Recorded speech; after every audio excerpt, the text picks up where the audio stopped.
நாட்டவர்க்கும் இறைவா போற்றி. அண்ணாமலை மன்னா போற்றி. கண்ணாறுமுதக் கடலே போற்றி. ஏகம்பத்துரையந்தாய் போற்றி. பாகம் பெண்ணுருவானாய் போற்றி. காவாய் கனகத்திரளே போற்றி. கைலை மலையானே போற்றி போற்றி. கம்பளம் கம்பளம் கம்பளம். எல்லாம் வல்ல எங்கள் ஏகம்பப் பெருமானுடைய திருவடிகளை நான் மனமொழிமைகளால் வணங்கிக் கொள்கின்றேன். அருளுருவாக நமக்கெல்லாம் காமகோடி பீட ஞானபீடத்தில் எழுந்தருளி அருளாசி வழங்குகின்ற ஜெகத்குரு அவருடைய திருவடி கமலங்களை நான் மனமொழிமைகளால் வணங்கிக் கொள்கின்றேன். காஞ்சி சங்கரமடத்தினுடைய சார்பில் நடக்கின்ற சங்கரா கல்லூரியின் சைவ சித்தாந்த வகுப்பை பாடமாக அமைத்து ஒழுங்குபடுத்துகின்ற நம்முடைய தமிழ்துறை தலைவர் ராதாகிருஷ்ணன் ஐயா அவர்களுக்கும், இதை ஒருங்கிணைந்து நடத்துகின்ற என்னுடைய அன்புக்கிணைய தெய்வ சிகாமணி பேராசிரியர்களுக்கும், இதற்கெல்லாம் மூல காரணமாக விளங்குகின்ற சங்கரா கல்லூரி முதல்வர்களுக்கும் இந்த நேரத்திலே நான் நன்றி கலந்த வணக்கத்தை நான் தெரிவித்துக் கொள்கின்றேன். சிவஞான சித்தியார் என்ற ஒரு அரிய நூலை நாம் சிந்திப்பதற்கு திருவருளும் ஒருவரும் நமக்கு கூட்டியிருக்கிறது. சித்திக்கு மேல் நூல் இல்லை, சிவத்திற்கு மேல் தெய்வம் இல்லை என்பது மனவாக சொல்லிவிடுகின்ற ஒரு தொடர். அப்படி சித்தாந்த கருத்துக்களை எல்லாம் விரிவாக பார்க்கின்ற நூல் சிவஞான சித்தியார். சிவஞான போதம் இதனுடைய தலைமை நூல், முதல் நூல். அது மிக சுருங்கிய அளவிலே அமைந்திருப்பதாலே எப்படி பிரம்மசூத்திரம் வேதங்களுடைய சுருக்கமாக அமைந்து அதற்கு பாஷ்யங்கள் தேவைப்பட்டதோ, அதுபோல் சிவஞான போதத்திற்கும் மாணவ சிவஞான சுவாமிகள் மாபாடியம் எழுதியிருக்கிறார். அவர் எழுதுவதற்கு முன்னாலேயே விரிந்த நூலாக சிவஞான போதத்தை அடியொற்றி வழிநூலாக அருணந்தி சிவனார் மெய்கண்டாருடைய மாணாக்கர் சிவஞான சித்தியார் என்ற அரிய நூலை செய்திருக்கிறார். அதிலே நாம் முதல் சூத்திரத்தை நாம் பார்த்து வருகிறோம்.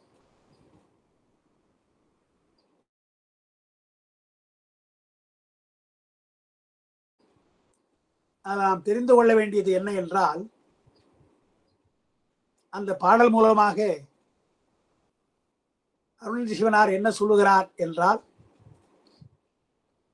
உலகம் அவயவ பகுப்பாக இருக்கிறது,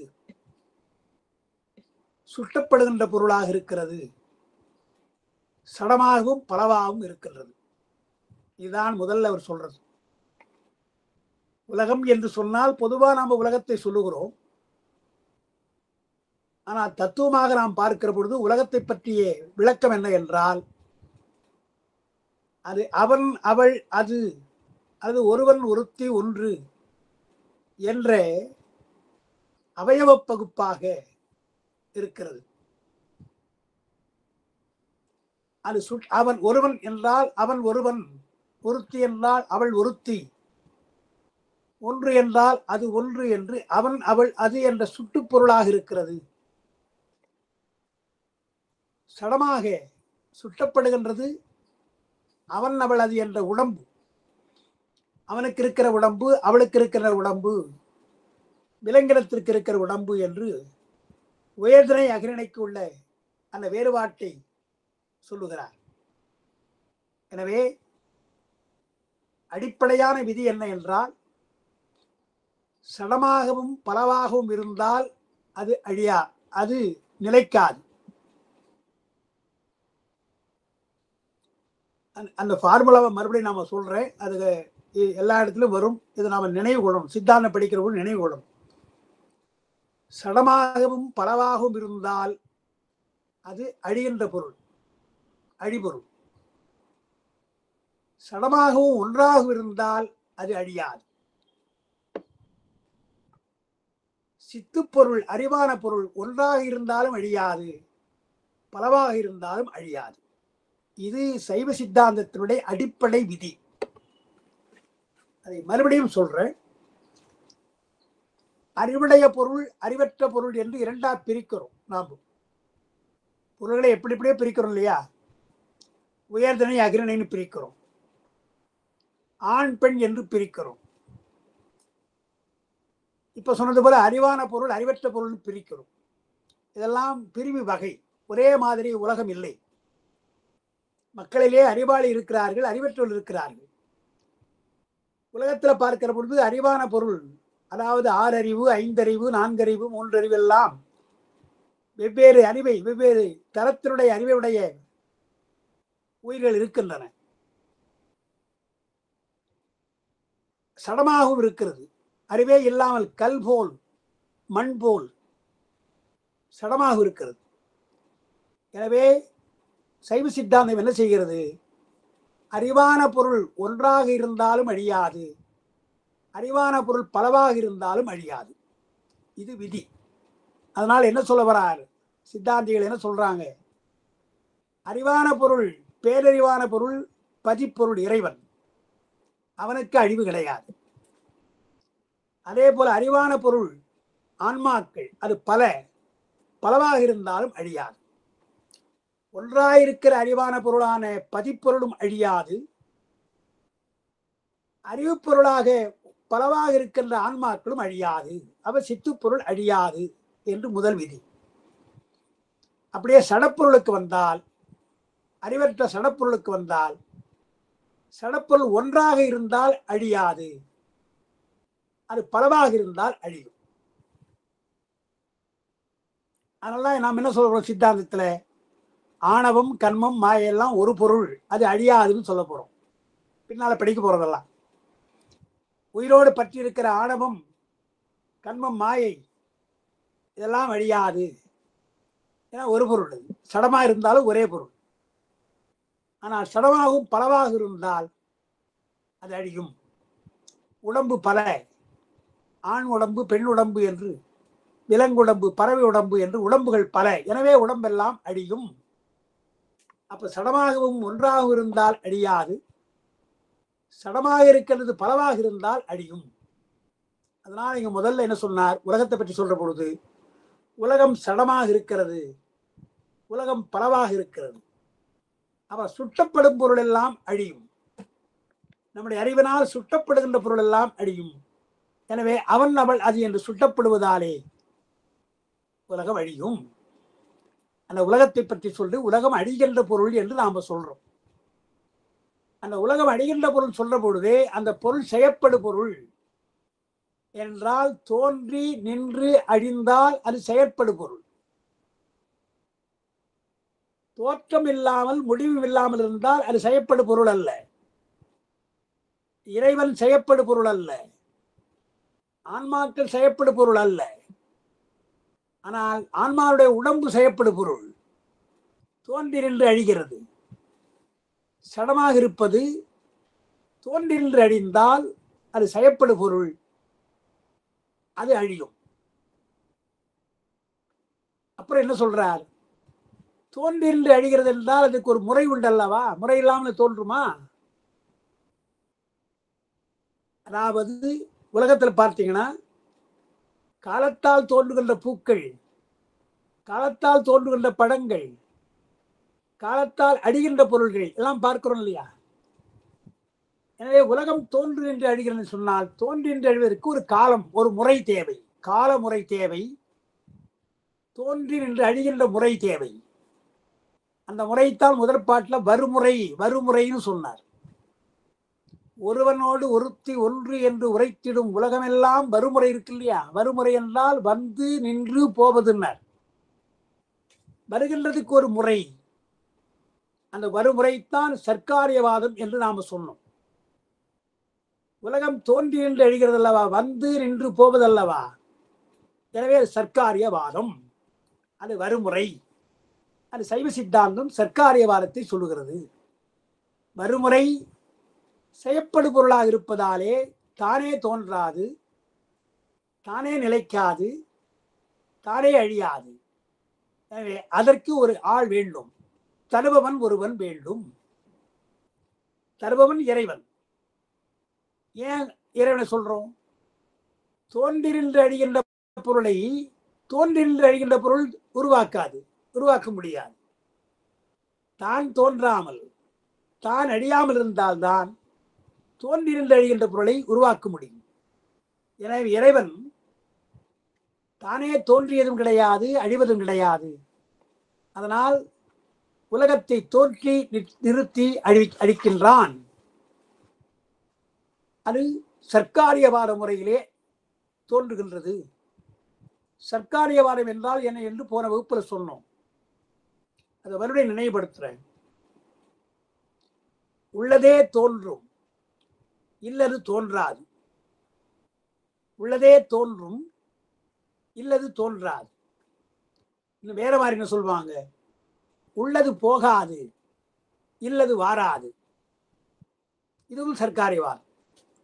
உள்ளதே தோன்றும், இல்லது தோன்றாது, அல்லது உள்ளது போகாது, இல்லது வாராது. இது சர்க்காரியவாதம். இது சைவ சித்தாந்தம் சொல்வது. எனவே வருமுறை வந்து நின்று போவதும் ஆதலாலே தருபவன் ஒருவன் வேண்டும். அதுவரை நாம பார்த்தோம். அப்ப இதன் மூலமா என்ன சொல்ல வரார்? உலகம் தோன்றி நின்று அழிகின்ற செயற்படு பொருள். அது செயற்படு பொருளாக இருப்பதாலே அதை செய்பவன் ஒருவன், அதை செய்யக்கூடிய ஒருவன் வேண்டும். அது இரண்டாவது. மூன்றாவது, தோன்றி அழிவது என்று சொன்னால் சைவ சித்தாந்தத்தில் தோன்றுதல் என்று சொன்னால் அது சர்க்காரியவாத முறைப்படி தோன்றி சர்க்காரியவாத முறைப்படி ஒடுங்கும். தோன்றுதல் என்று சொன்னால் என்ன அர்த்தம்? உள்ளதுதானே தோன்றும். சூக்குமமாய் உள்ளது தூலமாய் தோன்றும். சர்க்காரியவாதத்தை படிக்கிற பொழுது உள்ளதே தோன்றும் படித்தோம். இல்லை, உள்ளதே தோன்றும் என்றது எப்படி இன்னும் நுட்பமாக இப்படி தெரிஞ்சுக்கணும். சூக்குமமாய் உள்ளது தூலமாய் தோன்றும். தூலமாய் இருப்பது சூக்குமாய் ஒழியும் அல்லது ஒடுங்கும். ஏன்னா உள்ளது போகாது அல்லவா?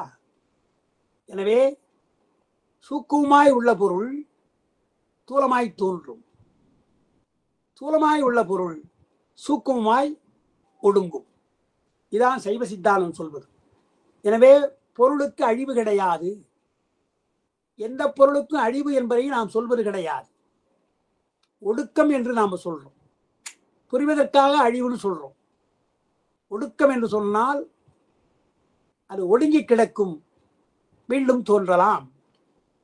சூக்குமாக காரண நிலையிலே ஒடுங்கி கிடக்கும், காரிய நிலையிலே அது தோன்றலாம். எனவே சூக்குமாய் உள்ளது காரணம், தூலமாய் உள்ளது காரியம். காரிய பொருள் எல்லாம் காரணத்திலே ஒடுங்கும். காரணத்துக்கு அழிவு கிடையாது. எனவே எந்த பொருளும் அழியாது என்று அந்த முதல் சூத்திரத்தில் தருபவன் ஒருவன் வேண்டும் சொன்னார். சொல்லிட்டு தான் முதல் ஈருமாகி மறுவிடும் அனாதி முத்த சித்தூரு மன்னிரின்றே. யார் அவன்? தருபவன் யார் என்றால் அவன்தான் முதல், அவன்தான் ஆதி, அவன்தான் அந்தம். தான் முதல் ஈரும்னர். முதல் ஈர் அவன்தான். தானே ஆதியாக தானே ஈராக இருக்கிறார் என்றால் என்ன அர்த்தம்?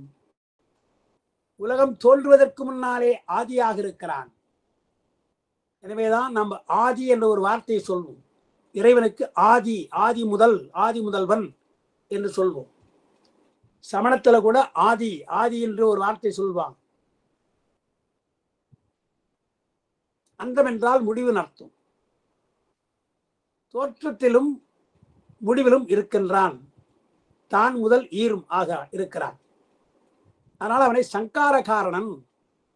சைவ சித்தாந்தம் உலகத்தை தோற்றுவித்து அழிக்கிறான் இல்லையா, அவனை சங்காரகாரன் என்று நாம சொல்றோம். தான் முதல் ஈருமாகி மறுவிடும். உலகம் ஒடுங்குவதற்கு ஏதுவாக இருக்கின்றான். தோற்றுவிக்கிறான் ஒருவன், அந்த உலகத்தை தோற்றுவிக்கிறான். உலகத்தை ஒடுக்குவதற்கு ஏதுவாக அவன் இருக்கிறான். அவன் சங்கார காரணன். எனவே உலகம் ஒடுங்கிய பின்னாலும் அவன் எப்படி இருக்கிறான்? அனாதி முத்த சித்துருவாய் நிலைக்கிறான். மண்ணிருக்கிறான் என்றால் நிலைக்கிறான். மற்றெல்லாம் அழிந்து போகும். ஆனால் இவன் அப்படி அல்ல.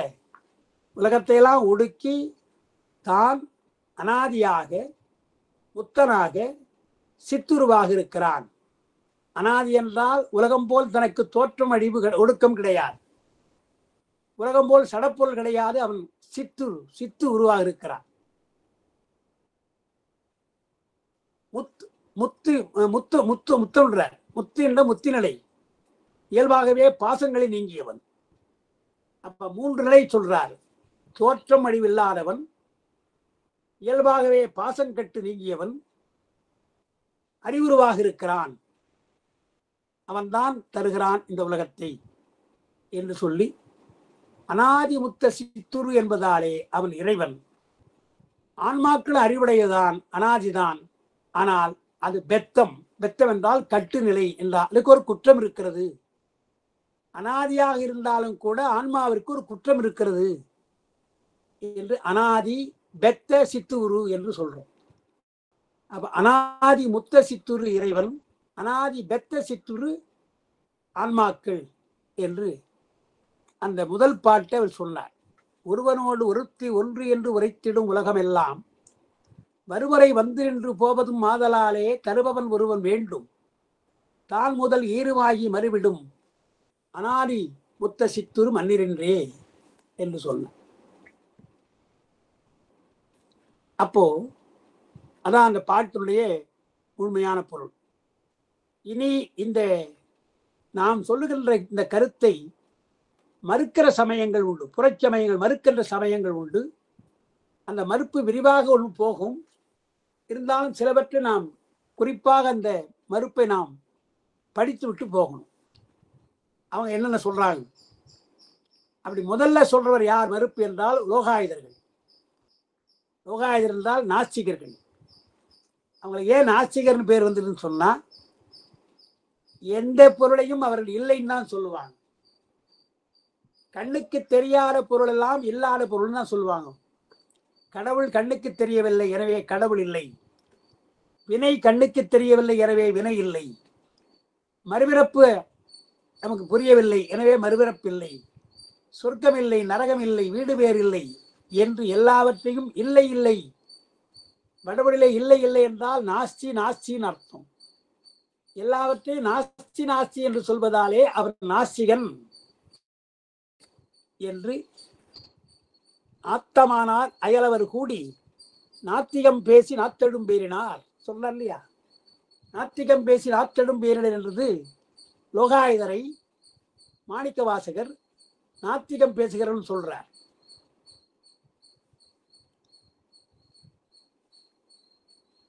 திருவாசகத்துல இன்னொரு இடத்துல லோகாயுதனே சொல்றார். லோகாயுதன் என்னும் ஒன்றிரல் பாம்பு என்கிறார். எனவே நாஸ்திகர்கள் அவங்க தான் முதல் என்ன சொல்றாங்க? உலகம் இறைவனால் படைக்கப்படவில்லை. ஏன்னா அவங்க இறைவனே நம்புறது கிடையாது. அப்புறம் உலகம் தோன்றி நின்று அழிகின்றது, அதையும் நம்புறது கிடையாது. நாம் சொல்ற எதையும் அவங்க நம்புறது கிடையாது. ஏன்னா உலகம் தோன்றிய பார்த்தியான்னு கேட்கறான். நாம பார்க்கல. உலகம் அழிய போற பார்க்க போறியா? அதுவும் இல்லை. எனவே தோன்றியதும் பார்க்கல, அழிவதும் பார்க்க போறதில்லை. இருக்குது இல்லையா? அதுதான் உண்மை. தோன்றவும் இல்லை, அழியவும் இல்லை, அழிவும் அழியாது என்றுதான் அடுத்த வார்த்தை சொல்றான். அந்த 2வது பாட்டு, உதிப்பதும் ஈரும் உண்டு என்று உரைப்பது இங்கு என்னை முன்னோர் மதித்து உலகம் அனாதியாக மன்னியது என்பர் என்னின் இதற்கு யான் அனுமானாதி இடேன் இப்பூதாதி எல்லாம் விதிப்படி தோற்றி மாய காணலால் வேதனைக்கேன. என்ன சொல்றான்? உலகம் என்பது அனாதி. பெரியவர்கள் எல்லாம் அனாதின்னு சொல்லியிருக்கிறாங்க. அனாதி பொருள் என்றால் தோன்றின்று அழியாது, அனாதியாக மன்னியது. உலகம் தோன்றின்று அழியாமல் அனாதியாகவே இருக்கிறது, நிலையா இருக்குதுன்றான். அப்ப அவன் எப்படி நம்ம மறுக்கிறது? நாம உலகம் தோன்றின்று அழியும் சொல்றோம். தோன்றின்று அழியும் சொன்னா தோற்றத்தை நம்ம பார்க்கல, அழிவதையும் நம்ம பார்க்க முடியாது. அப்ப அவனை எப்படி நம்ப வைக்கிறது? அதான் இந்த பாட்டில் அவர் சொல்றார், மரித்து உலக அனாதியாக மன்னியதுன்னார். அப்போ லோகாயுதனுடைய கருத்து, உலகத்தை பற்றிய கருத்து என்ன? லோகாயுதனுடைய கருத்து என்ன என்றால், இந்த உலகம் அனாதியானது, தோன்றென்று அழியாது, இது இப்படியே இருக்கும், தோன்றவும் இல்லை அழியப்போவதும் இல்லை, இப்ப பார்க்கிறோம் இல்லையா, அதே மாதிரி இருக்கும். இப்ப அதுக்கு நாம் என்ன பண்றது? லோகாயுதனுக்கு ஆகமப்பிரமாண உடன்பாடு இல்லை, அனுமானப்பிரமாண உடன்பாடு கிடையாது. அனுமானம் என்றால் கருதி அறிவது, அது அவனுக்கு உடன்பாடு கிடையாது. பெரியவர்கள் சொல்லுகின்ற வார்த்தையை கேட்பானா? அதுவும் கேட்க மாட்டான். அப்போ குறையளவையும், அதாவது ஆகம பிரமாணமும் அனுமான பிரமாணம் கருதளவையும் அவனுக்கு உடன்பாடு இல்லை. அப்ப காட்சி தான், காட்சியை வைத்துத்தான் அவனுக்கு இந்த உலகம் அழியும் சொல்லணும். ஆனா உலகம் அழிய போறது சொல்ல முடியுமா, காட்ட முடியுமா என்றால் முடியாது. அதுதான் என்ன சொன்னார், பூதாதியெல்லாம் விதிப்படி தோன்றி மாயக்காணலால் வேதினிக்கே. நம்ம என்ன சொல்றோம், உலகம் நிற்குதுன்னு சொல்ற இல்லையா, நிற்கிறதுன்னு சொல்ற பொழுதே என்ன அர்த்தம்? தோன்றி நிற்கிறதுன்னு அர்த்தம். அப்புறம் நிற்கிறது என்று சொன்னால் அழிவதற்கு நிற்கிறது. அப்ப உலகம் உள்ளதுன்னு சொன்னா, அந்த உள்ளது என்ற வார்த்தை சொல்ற பொழுது, ஏன்னா ஒரு பொருளை பார்க்கிறோம், அது இருந்து கொண்டிருக்கிறது, இருந்து கொண்டிருப்பதை வைத்தே இது ஒரு காலத்திலே தோன்றி இருக்கும், ஒரு காலத்திலே அழியும் என்று நாம சொல்லலாம், சொல்ல முடியும். நான் உலகப் பொருளை பார்க்கிறீங்க, எத்தனையோ பொருளை நாம் பார்க்கிறோம், நமக்கு முன்னாலேயே தோன்றி நம் கண் முன்னாலேயே நிலைத்து நம் கண் முன்னாலேயே அழிகிறது. உலகத்தை அழிவை பார்க்கிறோம் இல்லையா, அதை நாம சொல்றோம். என்ன சொல்றோம்? உள்ளது என்று சொன்னால் அது என்ன அர்த்தம்? தோன்றி உள்ளதுன்னு அர்த்தம். அப்புறம் உள்ளது என்றால் என்ன அர்த்தம்? அழிய போகிறதுன்னு அர்த்தம், அழிய உள்ளதுன்னு அர்த்தம். அப்ப உள்ளதுன்னா அப்படியே உள்ளதுன்னு அர்த்தம் கிடையாது. உள்ளது என்றால் தோன்றி உள்ளது, உள்ளது என்றால் அழிய உள்ளது என்று அர்த்தம். சொல்லிட்டு இருக்கிற பொருளை வைத்துத்தான் இந்த பொருள் தோன்றுகிறது, இது பின்னாலே அழிய போகிறது என்று நாம் பார்க்கிறோம். நாம் உலகப் பொருளை பார்க்கிற பொழுதே தோன்றி நின்று அழிகிறது என்று தெரியுது என்று சொல்றோம்.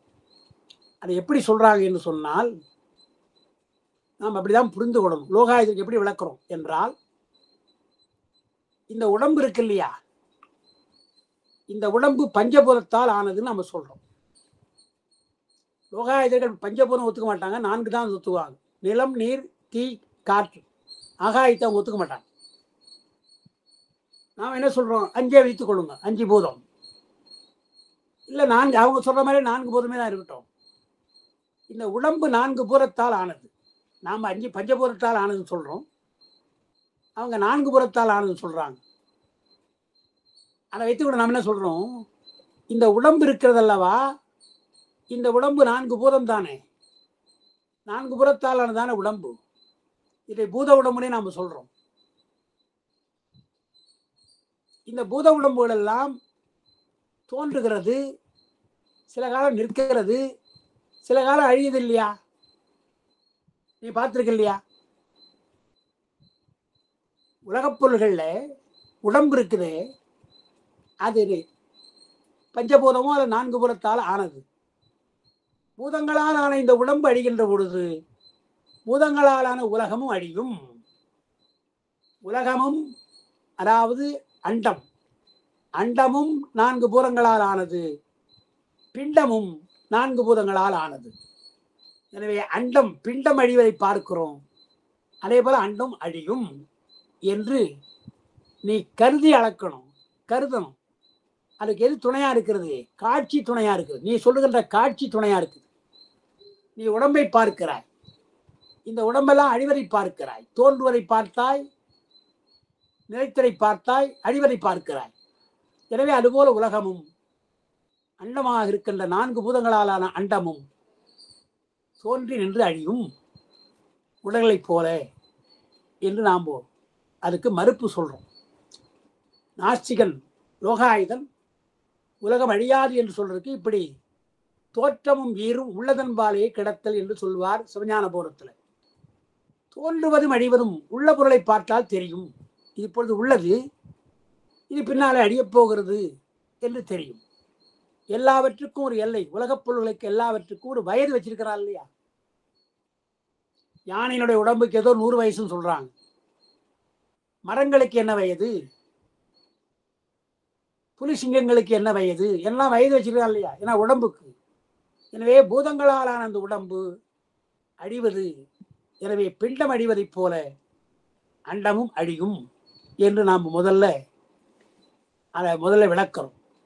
இரண்டும் உடன் நிகழ்வது, உடன் நிகழ்வது, இருந்து கொண்டிருக்கிற பொருளோடு தோன்றுவதும் அழிவதும் உடன் நிகழ்வது என்று சொன்னவுடனே அவன் என்னடா செய்யறதுன்னு தெரியாம அடுத்து ஒரு வாதத்தை வைக்கிறான். என்ன வாதம்? அடுத்த பாட்டுல இயல்புகான் தோற்றி மாயை என்றிடின் இயல்பினுக்கு செயலது என்று இயல்பு செய்தியேல் இயல்பதென்றான். இயல்பதாம் பூதம் தானே ஏற்றிடும் செய்தி எண்ணில் செயல் செய்வான் ஒருவன் வேண்டும் செயற்படும் அசேதனத்தால். என்ன சொல்லவராக அவன் என்ன சொல்றான்? தோன்றி நின்று அழிவது இயற்கைன்னு சொல்றீங்களா? அது அல்ல. தோன்றி நின்று அழிவது உலகிற்கு இயற்கையின் தான். இயற்கையாக முதல்ல அவன் என்ன சொன்னா, உலகம் அப்படியே இருக்குன்ட்டான். தோன்றவும் இல்லை, அழியும் அழியல்ன்றான். நாம் என்ன சொல்றோம்? பிண்டப்பொருளா இருக்கிற உடம்பெல்லாம் அழிகிறது அல்லவா, அதுபோல் அண்டமும் அழியும் சொல்லி வாதம் பண்ண உடனே அந்த வாதத்துக்கு எதிர்வாதவனால செய்ய முடியல லோகாயுதனால. அப்ப அவன் என்ன சொல்றான்? அடுத்து என்ன சொல்றான்? தோன்றி நின்று அழியும் சொல்றீங்க இல்லையா, தோற்றமும் அழிவும் உலகத்திற்கு இயற்கை, இதற்கு செய்பவன் ஒருவன் வேண்டும் இல்லையா, அது வேண்டான்ட்டான். அடுத்த வாரத்தை மறுக்கிறான்.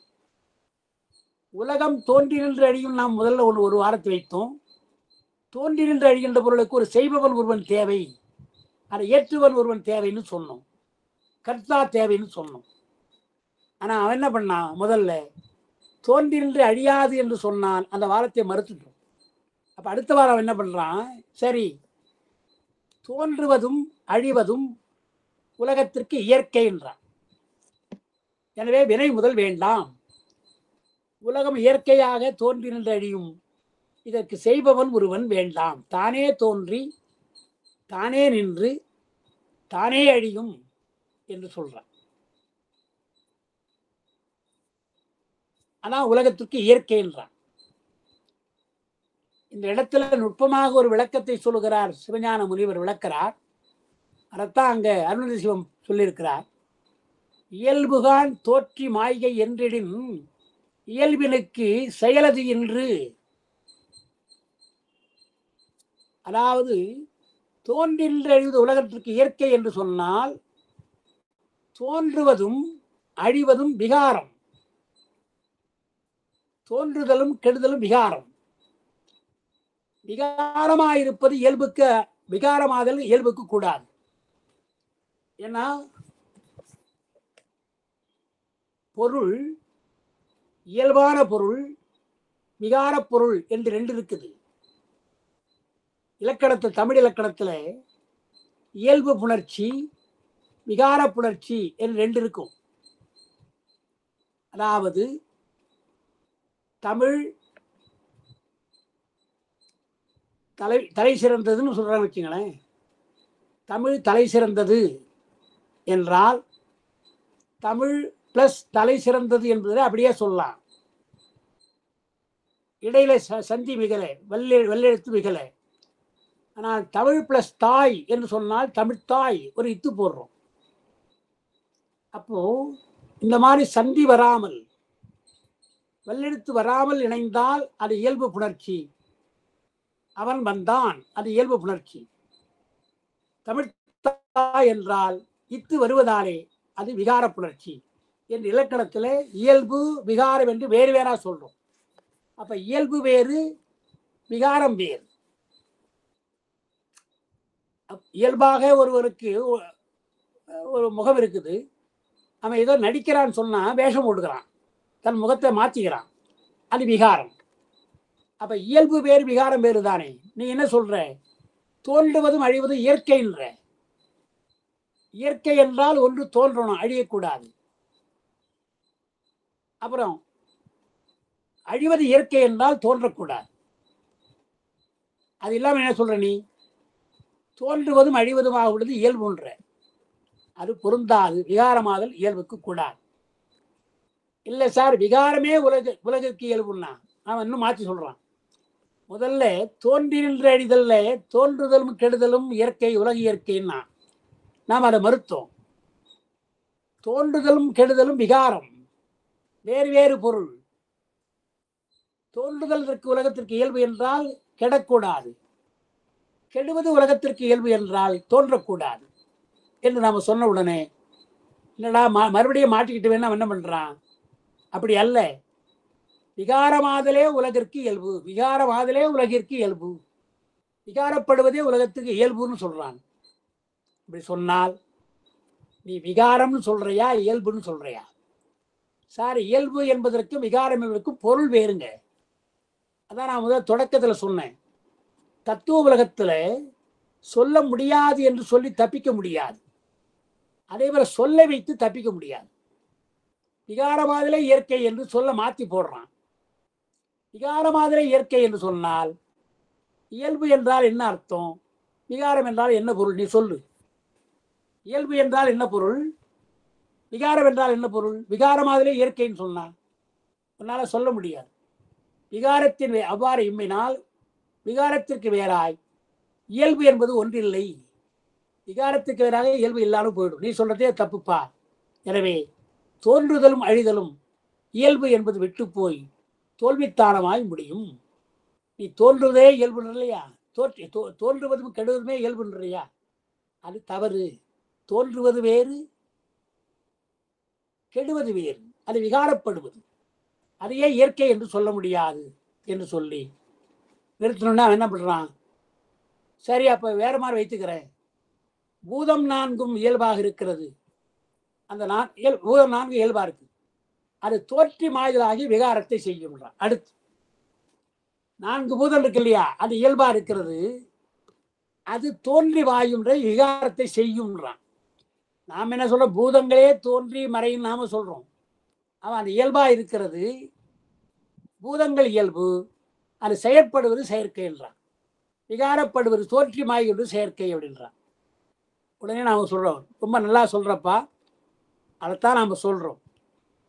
அங்கனம் தொழில் உற்றிருக்கும் செயற்படு பொருளாதலால் நிலம் நீர் தீ காற்று செயற்படும் தானே சொன்னேன். எப்படி தோன்றி மாயும் சொன்னேன். தோன்றி மாய்தல் என்பது அது ஒரு செயற்படு பொருளுக்கு உள்ளது. தொழில் ஏற்றுகிறது.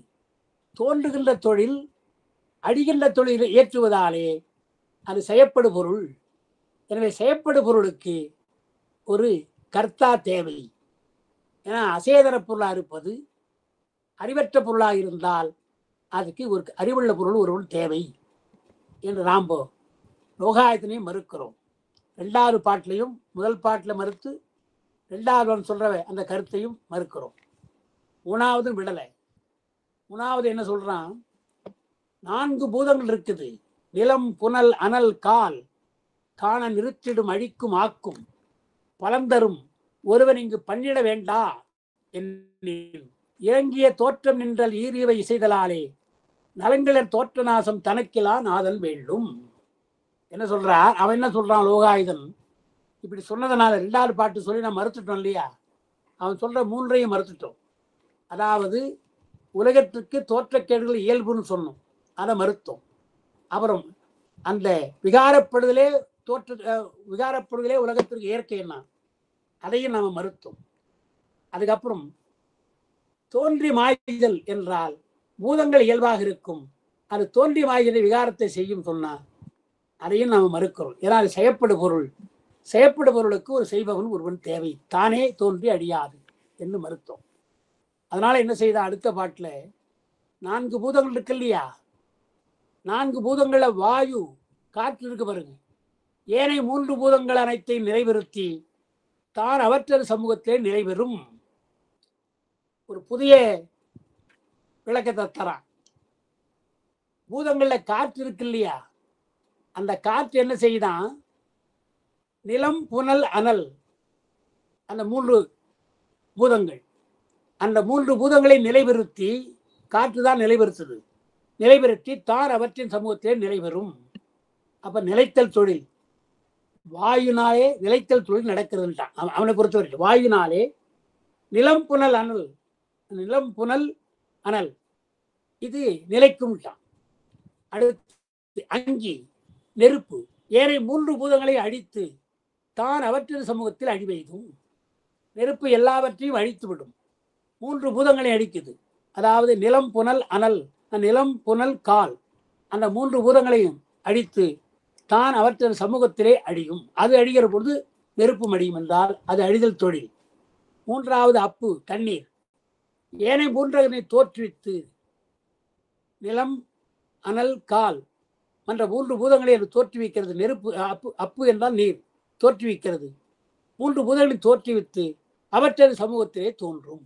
அது தோன்றிருக்கும். தோன்றுதல், நிலைத்தல், அழிதல். வாயு நிலைக்கும், அங்கி அழிக்கும், தண்ணீர் தோற்றுவிக்கும். எனவே தோன்றி நின்று அழிவதற்கு பிருத்திவி இருக்கு இல்லையா, ஏனைய 3 பூதங்கள் என்று நுகரப்படும் பயனை பயப்பித்து தானும் அவற்றை சமூகத்திலே பயன்படும்.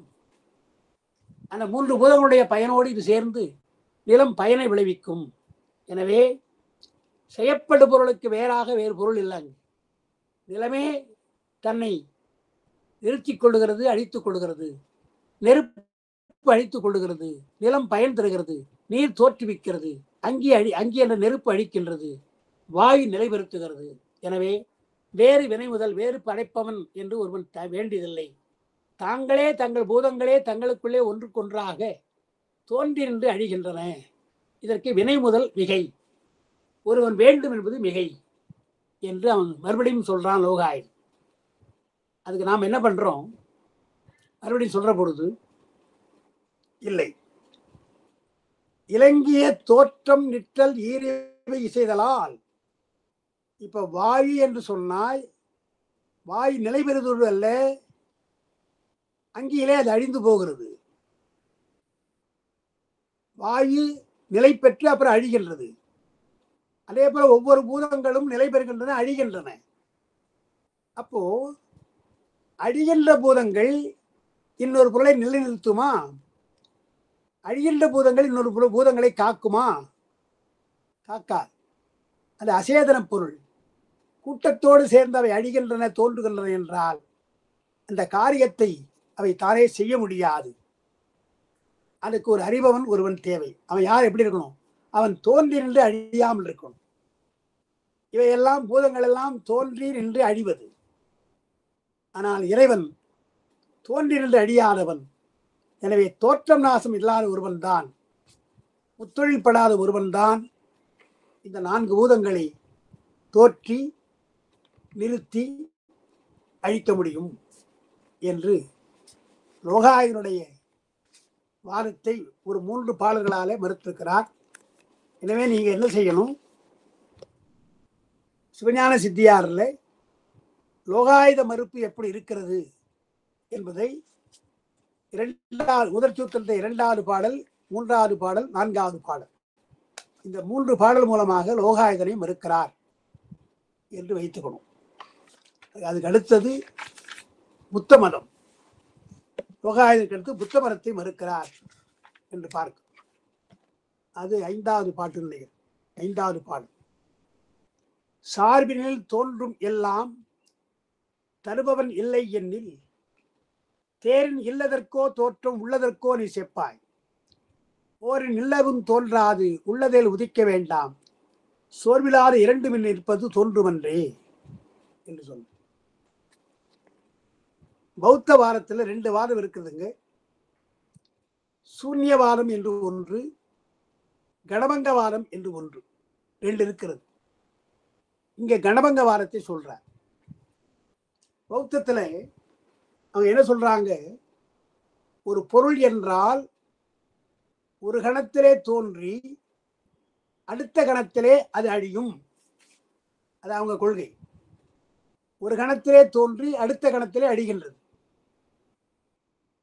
அப்போ கணந்தோறும் பொருள்கள் தோன்றி அழிவதால் அது கணபங்கவாதம். பௌத்தர்கள் கணபங்கவாதம்னு சொல்றாங்க. ஒரு பொருள் தோன்றி உடனே அழிகிறது. அழிவதாலே அழிகின்ற பொருளை சார்பாக வைத்துக் கொண்டு இன்னொரு பொருள் தோன்றுகிறது. அதான் அவங்க வாதம் புரியுதா பாருங்க. சார்புவாதம் என்று பெயர். அவங்க சொல்றது சார்புவாதம். ஒரு பொருள் ஒரு கணத்திலே தோன்றி அடுத்த கணத்திலே அழிகிறது. அழிகின்ற பொழுது அழிகின்ற பொருளை சார்பாக வைத்து இன்னொரு பொருள் தோன்றுகின்றது. எனவே கணந்தோறும் பொருள்கள் தோன்றி அழிகின்றன. கணபங்கவாதம். தோன்றின்றி அழிவதால் உலகம் இருப்பது போல தெரிகிறது. பௌத்தர்கள் என்ன பண்ணாங்க, லோகாயதர் என்ன பண்ணாங்க, உலகம் அப்படியே இருக்குன்ட்டாங்க, அழியாதுன்ட்டாங்க. அது எத்தனையோ காரணம் சொல்லி அவங்க வாதத்தை நிறுவ முயற்சி செய்தான். பௌத்தர்கள் என்ன சொல்றாங்க தெரியுங்க, ஒரு பொருள் இருக்கிறதா என்று கேட்டால் ஒரு கணத்திலே தோன்றி அடுத்த கணத்திலே அழிந்து போகும். அதான் பொருளியல் பண்றான். கணபங்கவாதிகள் ஒரு கணத்திலே பொருள் தோன்றி அடுத்த கணத்திலே அழிந்து போகும். சார்பினில் தோன்றும் எல்லா பொருள்களும் முன்கணத்திலே தோன்றிய பொருள் பிற்கணத்திலே தோன்றும் பொருளுக்கு சார்பாய் மேம்படும். முன்னே இருந்த கணத்திலே தோன்றிய பொருள் பின்னாலே பிற்கணத்திலே தோன்றிய பொருளுக்கு சார்பாக இருக்கும். எது போல என்றால் வித்தின் கேட்டில் அங்குரம் போல. ஒரு உதாரணம் சொல்றாங்க. வித்தின் கேட்டில் அங்குரம் என்றால் வித்திலிருந்து முளை வருவது போல. விதை அழிந்தால்தான் முளை தோன்றும்.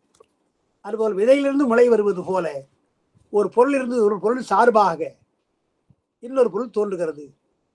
அது சார்பில் தோற்றம் என்று பௌத்தவாதிகள் அது கணபங்கவாதம் என்று சொல்றாங்க. அவங்க சொல்றது வித்தின் கேட்டில் அங்குரம் என்ற ஞாபகம் வச்சுங்க. அங்குரம் என்றால் முளையின் அர்த்தம். விதையிலிருந்து முளை தோன்றுவது போல, விதையை சார்பாக வைத்துக் கொண்டு முளை தோன்றுவது போல எல்லா பொருள்களும் முற்கணத்திலே தோன்றிய பொருளை சார்பாக வைத்துக் கொண்டு அடுத்த கணத்திலே தோன்றுகின்றன. எனவே இதற்கு தோன்றி அழிவதற்கு இன்னொருவன் தேவையில்லை. தானே தோன்றும் தானே அழியும் என்று சொன்ன உடனே அதை நாம கேள்வி கேட்கிறோம்.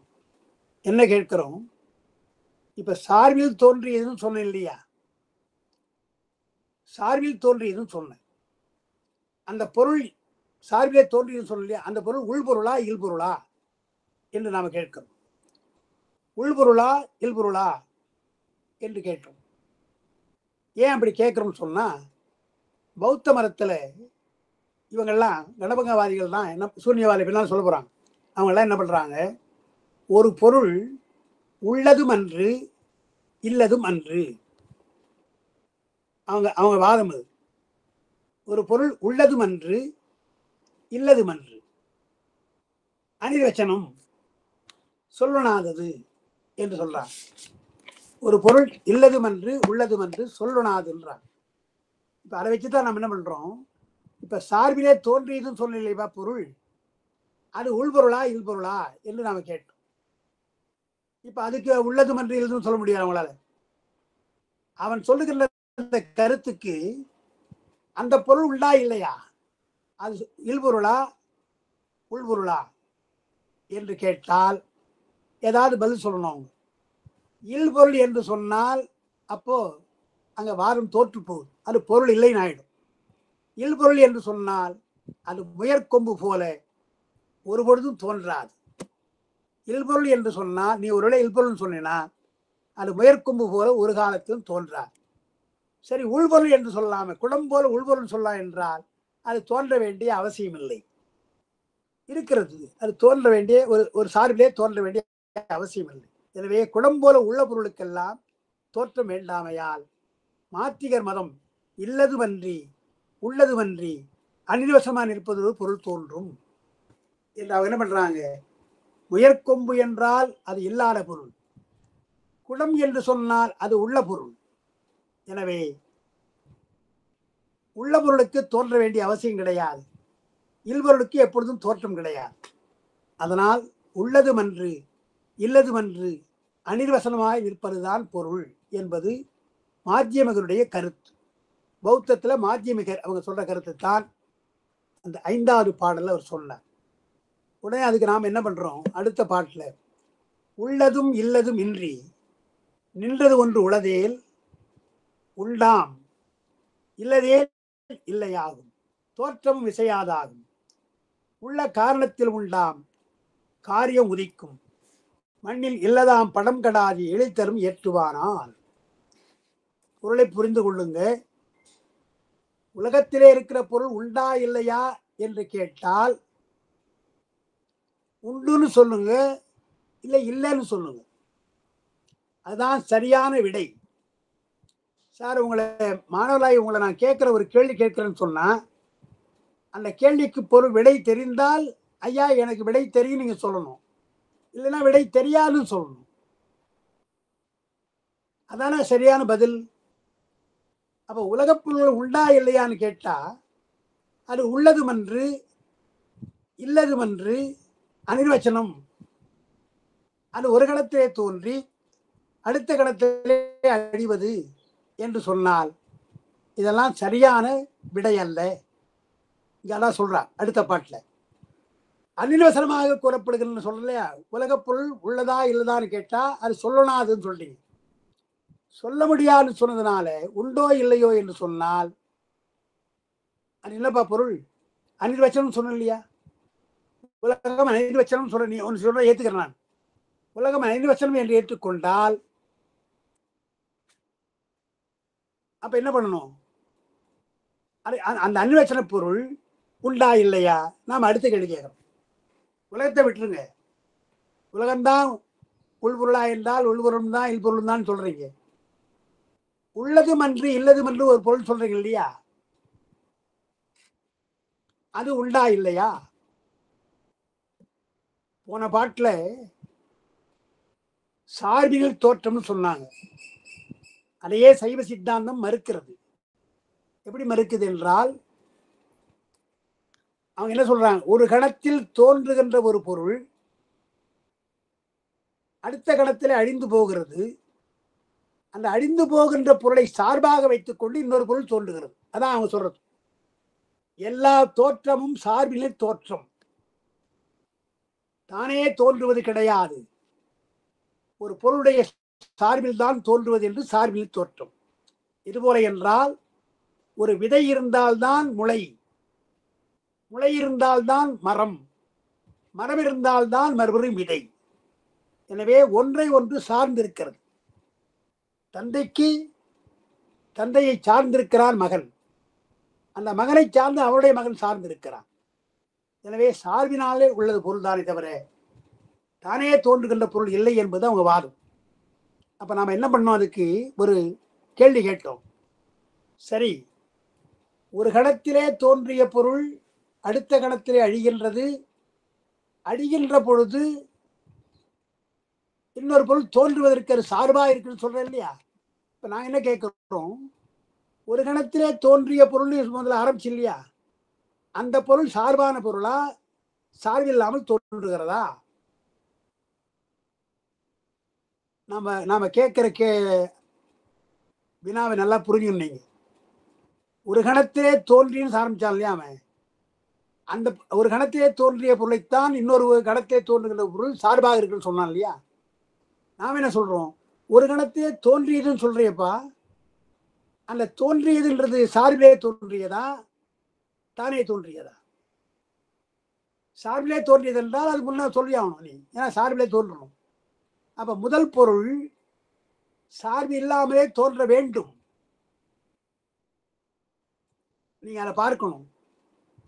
சார்பில் தான் தோன்றும் என்றால் எந்த பொருளும் தோன்றாது. ஒரு பொருள் தோன்றிய பின்னால் தானங்க சார்பு. ஒரு பொருள் தோன்றிய பின்னால் தான் சார்பு. ஆணும் பெண்ணும் திருமணம் செய்து கொண்ட பின்னால் தான் ஒருவருக்கு ஒருவர் சார்பு. அப்பதான் அவங்க சார்ந்திருக்கிறார்கள் ஒருவர் ஒருவர். அதுபோல உலகம் தோன்றுவது என்று சொன்னால் தோன்றிய பின்னால் தானே சார்பு இருக்கணும். சார்பு இல்லாமலே ஒரு பொருள் தோன்றுகிறது என்றால் அப்ப சார்பில் தோற்றம் என்பது தவறு. சார்பில் தான் தோன்றும் என்ற வாதம் தவறு என்று அங்க நம்ம மறுக்கிறோம். அப்புறம் தான் மறுத்தது உள்ளதும் என்று இல்லதும் என்று அப்படி ஒரு பொருள் இருக்கிறதா என்று கேட்டால் அது என்ன பதில் சொல்லணும்? உண்டு என்று சொல்லணும், இல்லை இல்லைன்னு சொல்லணும். உண்டு என்று சொன்னால் அது உள்பொருள் தான். உள்ளதுமன்றி இல்லதுமன்றி என்று சொல்றப்பா, அனிர்வசனமா சொல்றையே, அந்த பொருள் தான் இருக்கிறதா இல்லையா என்று கேட்டால் அது உண்டுன்னு சொன்னீங்கன்னா அப்ப உள்ள பொருள் தான். இல்லை என்று நீ அவன் சொன்னான்னா அது அனிர்வசனம் பொய். நீ இல்லைன்னு சொல்லிடுற, எனவே அனிர்வசனம் போலியாக ஒளி. எனவே சூன்யமாதலா அதுக்கு தோற்றம் கூடாது. அதனால் இல்பொருளுக்கும் மாத்திய முதல்வருக்கு அனிர்வசன பொருளும் தோற்றம் கூடாது என்று நாம் அதை மறுத்துவிட்டு அப்ப என்ன பண்றோம்? அப்ப பாரிசேட அளவையால் அப்ப உள்பொருள் இல்பொருள் என்று வரத்தினாலே அங்க என்ன செய்யணும்? எல்லாம் உள்ள பொருள் தான், இல்லாத பொருள் கிடையாது. இல்லாத பொருள் கிடையாது என்பது எப்படி சொல்லணும்? நீங்க சொன்னீங்களா விபோத்தர்கள், விதையிலிருந்து மரம், விதையிலிருந்து முளை வந்துன்னு சொன்னீங்க இல்லையா? அப்ப விதை காரணம், அதிலிருந்து முளைக்குது இல்லையா முளை, அது காரியம். அப்ப விதையும் இருக்கிறது, விளைவும் இருக்கிறது, அதாவது முளையும் இருக்கிறது. அப்ப நாம் என்ன சொல்றோம்? காரண காரியம் இரண்டும் உள்பொருளாம். காரண காரியம் இரண்டும் உள்பொருள். விதையும் மரமும் உள்பொருள் தான். நீங்க விதை உள்பொருளா இல்பொருளா, உள்ளதுமன்று இல்லதுமன்று என்று அங்க போட்டு குழப்பினீங்கன்னா பொருள் இயல்பு நமக்கு தெரியாது. நீ சொல்ற தத்துவமே புரியாது. சொல்ல முடியாது என்று சொல்ற விடை தத்துவ உலகத்திற்கு பொருந்தாது. அதே போல இல்லாத பொருள், முயற்கொம்பு போல இல்லாத பொருள் கிடையாது. அதே போல எல்லா பொருளும் சார்பில் தான் தோன்றும் என்றால் முதலிலே தோன்றிய ஒரு பொருள் இருக்கிறதே, அது எப்படி தோன்றியது என்ற கேள்விக்கு வினாவிற்கு விடை உங்கள்கிட்ட கிடையாது.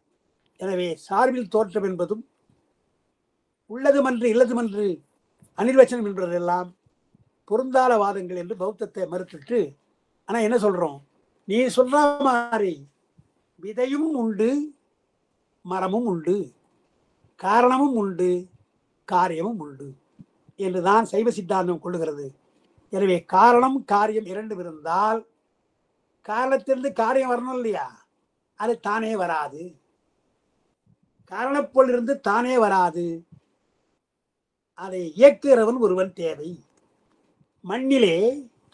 மண்ணிலே பானை இருக்கிறது. எப்படி இருக்கிறது? சூக்குமமாக இருக்கிறது, காரண வடிவிலே இருக்கிறது. அதை காரிய வடிவிலே கொண்டு வரணும், குடமாக கொண்டு வரணும்.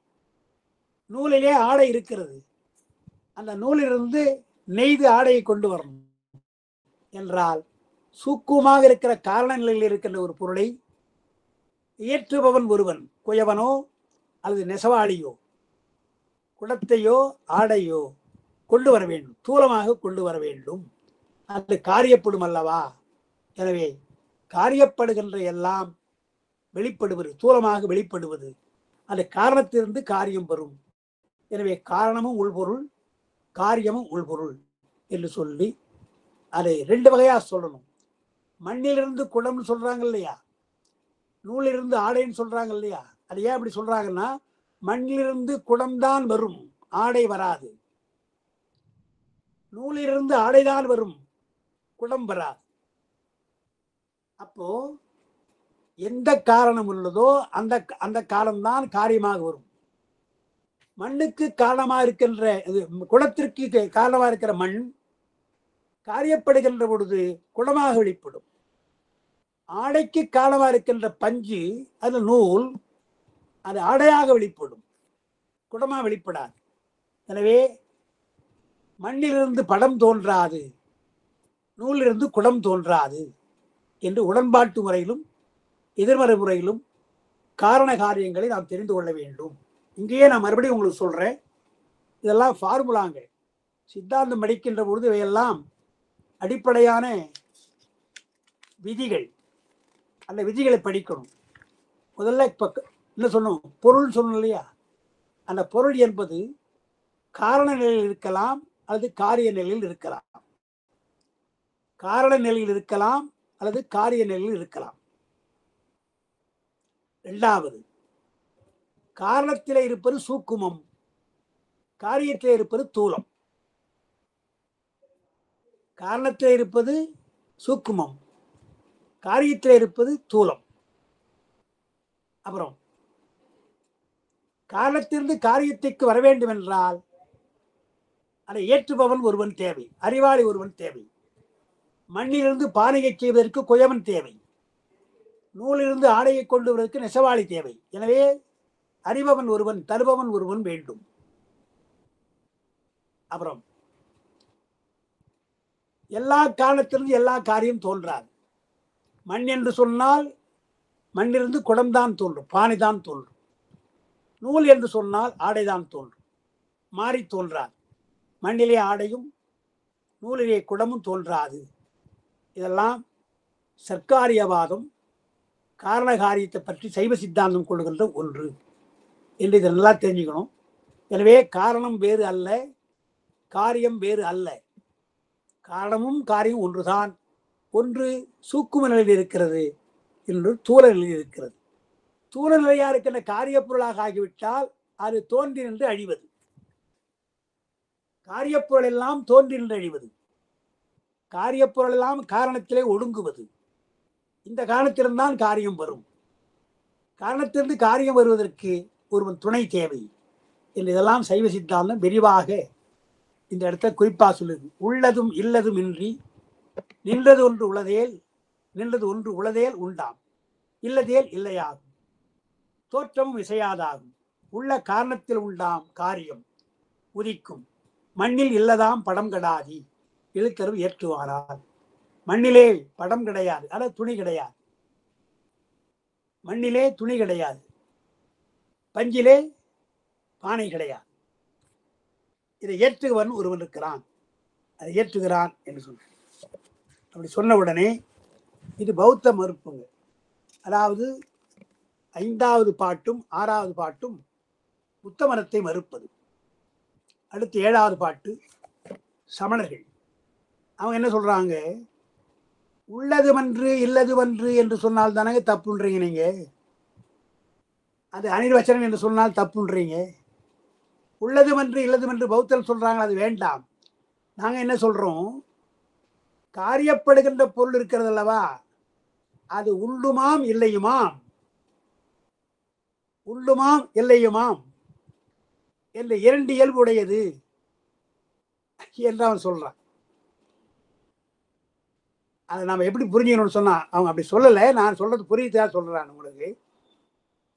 பானை, மண்ணுல பானை செய்தாச்சுங்க, மண்ணிலே பானை செய்தீங்களே, அந்த பானை இருக்கிறதா இல்லையான்னு கேட்டா என்ன பண்ணுவான், உள்ளுமாம் இல்லையுமாம்மா. பானை இருக்கிறது, பானை இல்லை, ரெண்டும் சொல்லுவான். பௌத்தர்கள் கேட்டா என்ன சொன்னாங்க, இந்த பானை உண்டா இல்லையான்னு கேட்டா உள்ளது மன்று இல்லது மன்று சொல்றாங்க, அவங்க சொன்னாங்க. சமணர்கள் என்ன பண்ணாங்க, இந்த பானையை காண்பி, மண் பானை காண்பித்து உண்டா இல்லையான்னு கேட்டா உள்ளுமாம் இல்லையுமாம் அப்படின்னுவாங்க. இது என்ன பண்றது, உள்ளுமாம் இல்லையுமாம் வந்து 2 இயல்பு உண்டு. அது எப்படி அவங்க எப்படி சொல்றாங்க, பானை உண்டு, இப்ப பார்த்தா தெரியுது, பானை தெரியுது, எனவே அது உண்டு. ஆனா பானை கடைசியில் இப்படியே இருக்குமா, உடைஞ்சு போயிடலாம். இதே மாதிரி காலங்காலம் இருக்குமா, எல்லா காலத்திலும் இருந்தால்தான் அது உண்டுன்னு அர்த்தம். காலப்போக்கிலே மாறி போனாலோ அழிந்து போனாலோ நிலை மாறினாலோ அது இல்லாத தான் அர்த்தம் என்று சமணருடைய கொள்கை. உடம்பை பொறுத்தவரையில் அவங்க அதான் இல்லைன்னு சொல்லுவாங்க. இப்ப இருக்குது உடம்பு, ஆனால் வயதாக இந்த உடம்பு மாறுதல்லவா, அப்புறம் உடம்பே இல்லாமல் போகுது இல்லையா? எனவே எப்பொழுதோ இல்லாமல் போவதல்லவா, எனவே அது இல்லையுமாம். இப்பொழுது இருக்குது, எனவே உண்டுமாம். பின்னாலே இல்லாமல் போக போறது, எனவே எதிர்காலத்தை வைத்தவன் இல்லையுமாம் சொல்றான். நாம் அப்படி சொல்லக்கூடாது. எல்லா பொருளும் நிலையில்லாது நமக்கு தெரியும், அதுதான் தெரிஞ்ச விஷயமாச்சு. உடம்பு என்ன, உலகமே நிலைக்காது நாம சொல்ல போறோம். எனவே நிலையில்லாத பொருள் என்பது வேற தன்மை. அது பொருள் நிலைக்குமா நிலைக்காதா என்று கேட்டால் அதற்கு விடை அப்படி சொல்லணும். அந்த இப்பொழுது உண்டா இல்லையா, பானை செய்த உடனே இருக்குதா இல்லையா, இருக்குது இல்லையா, அதை இல்லைன்னு எப்படி சொல்ல முடியும்? பின்னால அழிந்து போகலாம். ஒரு 10 வருஷத்துக்கு பக்கம் அப்புறம் பொறுத்து வந்து கேட்டா, ஐயா ஒரு 10 வருஷத்துக்குள்ள ஒரு பானை இருந்தது அங்க இருக்கான்னு கேட்டா அது இல்லைங்கன்னு சொல்லலாம். 10 வருடத்துக்கு பின்னால அழிய போவது இப்பவே இல்லைன்னு சொன்னா எப்படி? எனவே அது நிலையில்லாத பொருள் சொல்லு, இல்லாத பொருள் சொல்லாது என்று நாம சொல்றோம். எனவே அவன் என்ன பண்றான், உண்டுமாம் இல்லையுமாம் என்று ரெண்டும் இருப்பதாலே இதற்கு ஒரு கருத்தா வேண்டப்படவில்லை. அதுவே ஏற்கனவே இருக்குது இல்லையா, உள்ள பொருள் இருக்குது அல்லவா, அது யாருக்கு கருத்தா, யார் செய்யணும், செய்ய வேண்டிய அவசியம் இல்லை என்று சொல்றோம். நாம் அதை மறுக்கிறோம். எப்படி மறுக்கிறோம் என்றால், உண்டும் இல்லையுமாம் என்பது மாறுபட்ட இரண்டு தன்மை ஒரு பொருளுக்கு இல்லை. தர்க்க மதம் சொல்லுவது அதை சைவ சித்தாந்தம் ஏற்றுக்கொள்கிறது. மாறுபட்ட தன்மை ஒரு பொருளுக்கு கிடையாது, மாறுபட்ட இரண்டு தன்மை ஒரு பொருளுக்கு கிடையாது. நல்லா ஞாபகம் வச்சுங்க, இது ஒரு விதி.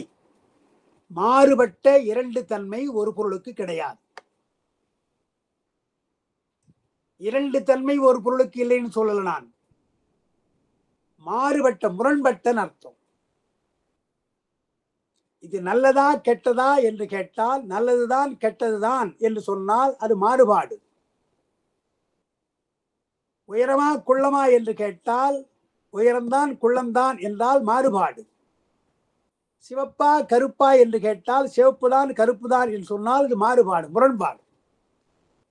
இந்த மாதிரி முரண்பட்ட தன்மைதான் ஒரு பொருள் இருக்கக்கூடாது. ஆனால் பல தன்மைகள் இருக்கலாம், ஒரு பொருளுக்கு பல தன்மைகள் இருக்கலாம், ஆனால் மாறுபட்ட இரண்டு தன்மை கூடாது. நல்லா நினைவு கொள்ளுங்க. இதெல்லாம் நாம மனசுல அப்படியே வைத்துக் கொள்ள வேண்டிய தத்துவ கருத்துக்கள், தத்துவ ஃபார்முலாக்கள், இதெல்லாம் விதிகள். ஒரு பொருளுக்கு மாறுபட்ட இரண்டு தன்மை கூடாது, பல தன்மைகள் இருக்கலாம். உதாரணம் சொல்றேன். தண்ணீர் என்றால் அது சுடாது. தண்ணீர் சுடுமா குளிருமா என்று கேட்டால் தண்ணீர் சுடும் குளிரும் என்று சொன்னால் அது மாறுபட்ட தன்மை. ஆனால் தண்ணீர் திரவ பொருள், திரவத்தன்மை உடையது. தண்ணீர் குளிர்ச்சித்தன்மை உடையது. தண்ணீர் ஓடுகின்ற தன்மை உடையது, திரவத்தை ஓடுகின்ற தன்மை உடையது என்று பல தன்மைகளை சொல்லலாம். நீங்க தண்ணீர் உப்பு கரிக்கிறது, பல தன்மைகளை சொல்லலாம். ஒரு பொருளுக்கு பல தன்மை சொல்லலாம், மாறுபட்ட இரண்டு தன்மை சொல்லக்கூடாது. அதைத்தான் மறுக்கிறோம் சமணருக்கு. சமணரை மறுக்கிற பொழுது உள்ளுமாம் இல்லையுமாம் என்று சொன்னால் மாறுபட்ட இரண்டு தன்மை ஒரு பொருளுக்கு கிடையாது என்று மறுக்கிறோம். அப்போ அவங்க என்ன சொல்றாங்க, நாங்க அப்படி சொல்றீங்க, காரண ரூபமாய் உண்டு காரிய ரூபமாய் இல்லை என்பதே உண்டும் இல்லையுமாம் என்பதற்கு பொருள். நல்லது, நீ நல்லதான் சொல்ல, அப்படி சொல்லு. நீ உண்டு இல்லைதான் சொல்ற, காரண ரூபமாய் உண்டு காரிய ரூபமாய் இல்லை என்று சொல். மண்ணை பார்க்கிறான், மண்ணிலே பானை இருக்குதுன்னு நாம சொல்றோம் இல்லையா, நாம சொல்றேன் அதே அப்படிதான் சொல்றான் சமணன். மண்ணிலே பானை இருக்குதா என்று கேட்டால் காரண ரூபத்தில் இருக்கிறது, காரிய ரூபத்தில் இல்லை சொல்லு, அது தப்பு கிடையாது. நன்று சொன்னாய். காரண காரியங்களுக்குள் தமிழ் வேற்றுமையின்மையால் நீ காரணரூபமாய் உண்டுன்னு சொன்னோம்னா இப்ப காரியரூபமாய் உண்டுதான். ஆனா மாறுபட்ட தன்மை கூடாது இல்லையா, காரண காரியங்களுக்குள்ளே வேற்றுமை கிடையாது. காரண காரியங்கள் தமிழ் வேற்றுமை இல்லாமையால் காரணம் உள்பொருள் அல்லவா, எனவே காரியமும் அதன்கண் சூக்கும ரூபமாய் உள்ளது, பின்னல் தூளரூபமாய் விளங்கும். எனவே அது வினை முதலால் வரும். நம்ம என்ன சொல்றோம், காரண ரூபமாய் உண்டு காரியரூபமாய் இல்லை என்று சமணவதம் சொல்றாங்க இல்லையா, அதுக்கு நாம் என்ன பதில் சொல்றோம்? ரைட், நீ சொல்றதுதான். காரண ரூபமாய் சூக்குமாய் உண்டு. அப்ப காரண ரூபம் சூக்கும ரூபம். காரிய ரூபம் இருக்கு இல்லையா, அது தூள ரூபம். காரண காரியங்களும் வேற்றுமை கிடையாது, உள்ள பொருள் தான். அங்க இருக்கிற பொருள் தான் இங்க வரப்போகுது. மண்ணிலே இருப்பது தான் பானையாக பின்னால வரப்போகுது. எனவே காரண காரியங்களுக்குள்ளே தம்முள் வேற்றுமை இல்லை. உள்பொருளாக காரியமா இருக்கிறது. காரணத்திலே உள்பொருள், எனவே காரியத்திலும் அது இருக்கிறது. அந்த காரிய பொருளும் காரணப்பொருளை சூக்குவருமாய் இருப்பதால் அது பின்னாலே தூளருவமாய் விளங்கி தோன்றும். அப்படி தூளருமாய் வருவதற்கு ஒரு வினைமுதல் தேவை. வினைமுதல் என்றால் செய்பவன் ஒருவன் தேவை என்று 3 செய்யுள். அதாவது இல்லது தோன்றும் என்னும் சௌத்திராந்திகரும் பௌத்தர்கள் இல்லது தோன்றும் என்று சொன்னாங்க. அடுத்து இல்லதும் உள்ளதும் அல்லது தோன்றும் என்ற மாத்தியமிகர், இல்லதும் உள்ளதும் அல்லது தோன்றுனாங்க இந்த மாத்தியமிகர், இல்லதும் உள்ளதுமாய் உள்ளது தோன்றும் என்ற சமணர் மதம். இந்த 3ஐயும் மறுத்தார். லோகாயுதர் முதல்ல மறுத்தார். கடைசியா இருக்கிற 3 செய்யுள்ள இல்லது தோன்றும் என்கின்ற சௌத்திராந்திகர் மதம், இல்லதும் உள்ளதும் அல்லது தோன்றும் என்ற மாத்தியமிகர் மதம், இல்லதும் உள்ளதுமா உள்ள பொருள் தோன்றும் என்ற சமணர் மதம். இந்த 3ஐ மறுத்தார். மறுத்து சர்க்காரிய வாரத்தினால் உள்ள பொருள் தோன்றும், உள்ளதே தோன்றும் என்ற சர்க்காரிய வாரத்தினால் ஒருவன் தோன்ற வேண்டும், மண்ணிலிருந்து பானை வர வேண்டும் என்றால் ஒருவன் தேவை, குயவன் ஒருவன் தேவை அல்லவா? அதுபோல் உலகத்தை தோன்றுவதற்கு ஒருவன் தேவை என்று இந்த செய்யுளே, அதாவது 7வது செய்யுள் வரையில், 7வது செய்யுள்ல சொல்லி முடிக்கிறார். இதுவரையில் சொன்னது என்னன்னு சொன்னா, வைதிக புறத்தார் என்றால் வேதங்களை உடன்படாத லோகாயுதம், பௌத்தம், சமணம், அவங்க வைதிக புறத்தார். அப்போ லோகாயுதமும் சமணமும் பௌத்தமும் புறப்புறச்சமயம். அந்த புறப்புறச்சமயங்கள் சொல்லுகின்ற உலகத்தை பற்றிய கருத்தை மறுத்திருக்கிறோம். அதை மறுத்து உலகம் தோன்றி நின்று அழிவது,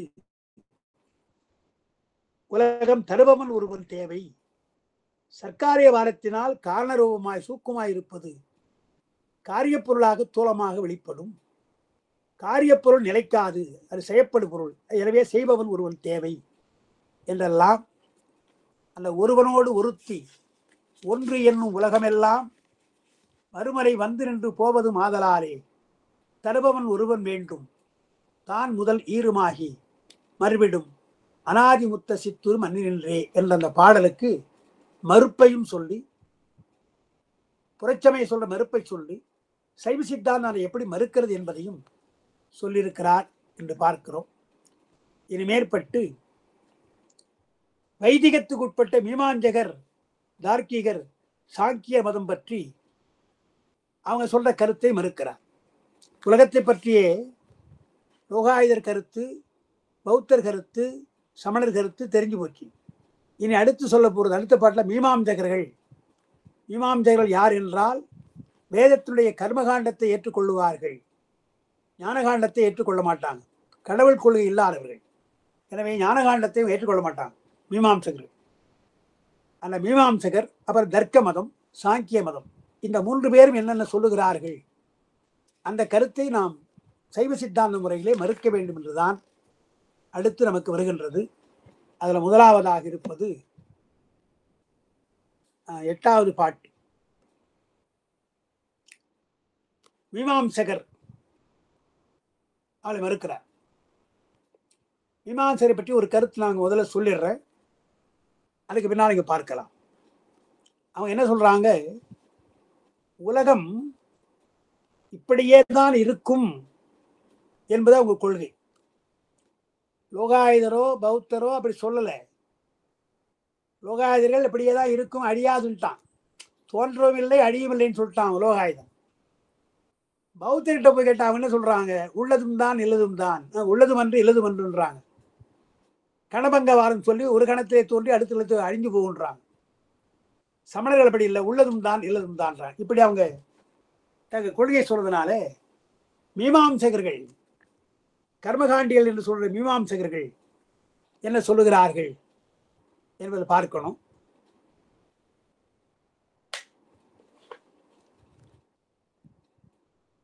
காயத்தின் அழிவு தோற்றம் கண்டனம் உலகில் கண்டனம் உலகில் காணா நீயத்தை உரைத்தவாறு இங்கு எனின் நிகழ்த்து உண்மை மாயத்த உலகம் பூ நீர் தீ வழி வானம் ஆதி ஆயித்தால் ஒன்றில் ஒன்று தோன்றி நின்று அழிதலாலே.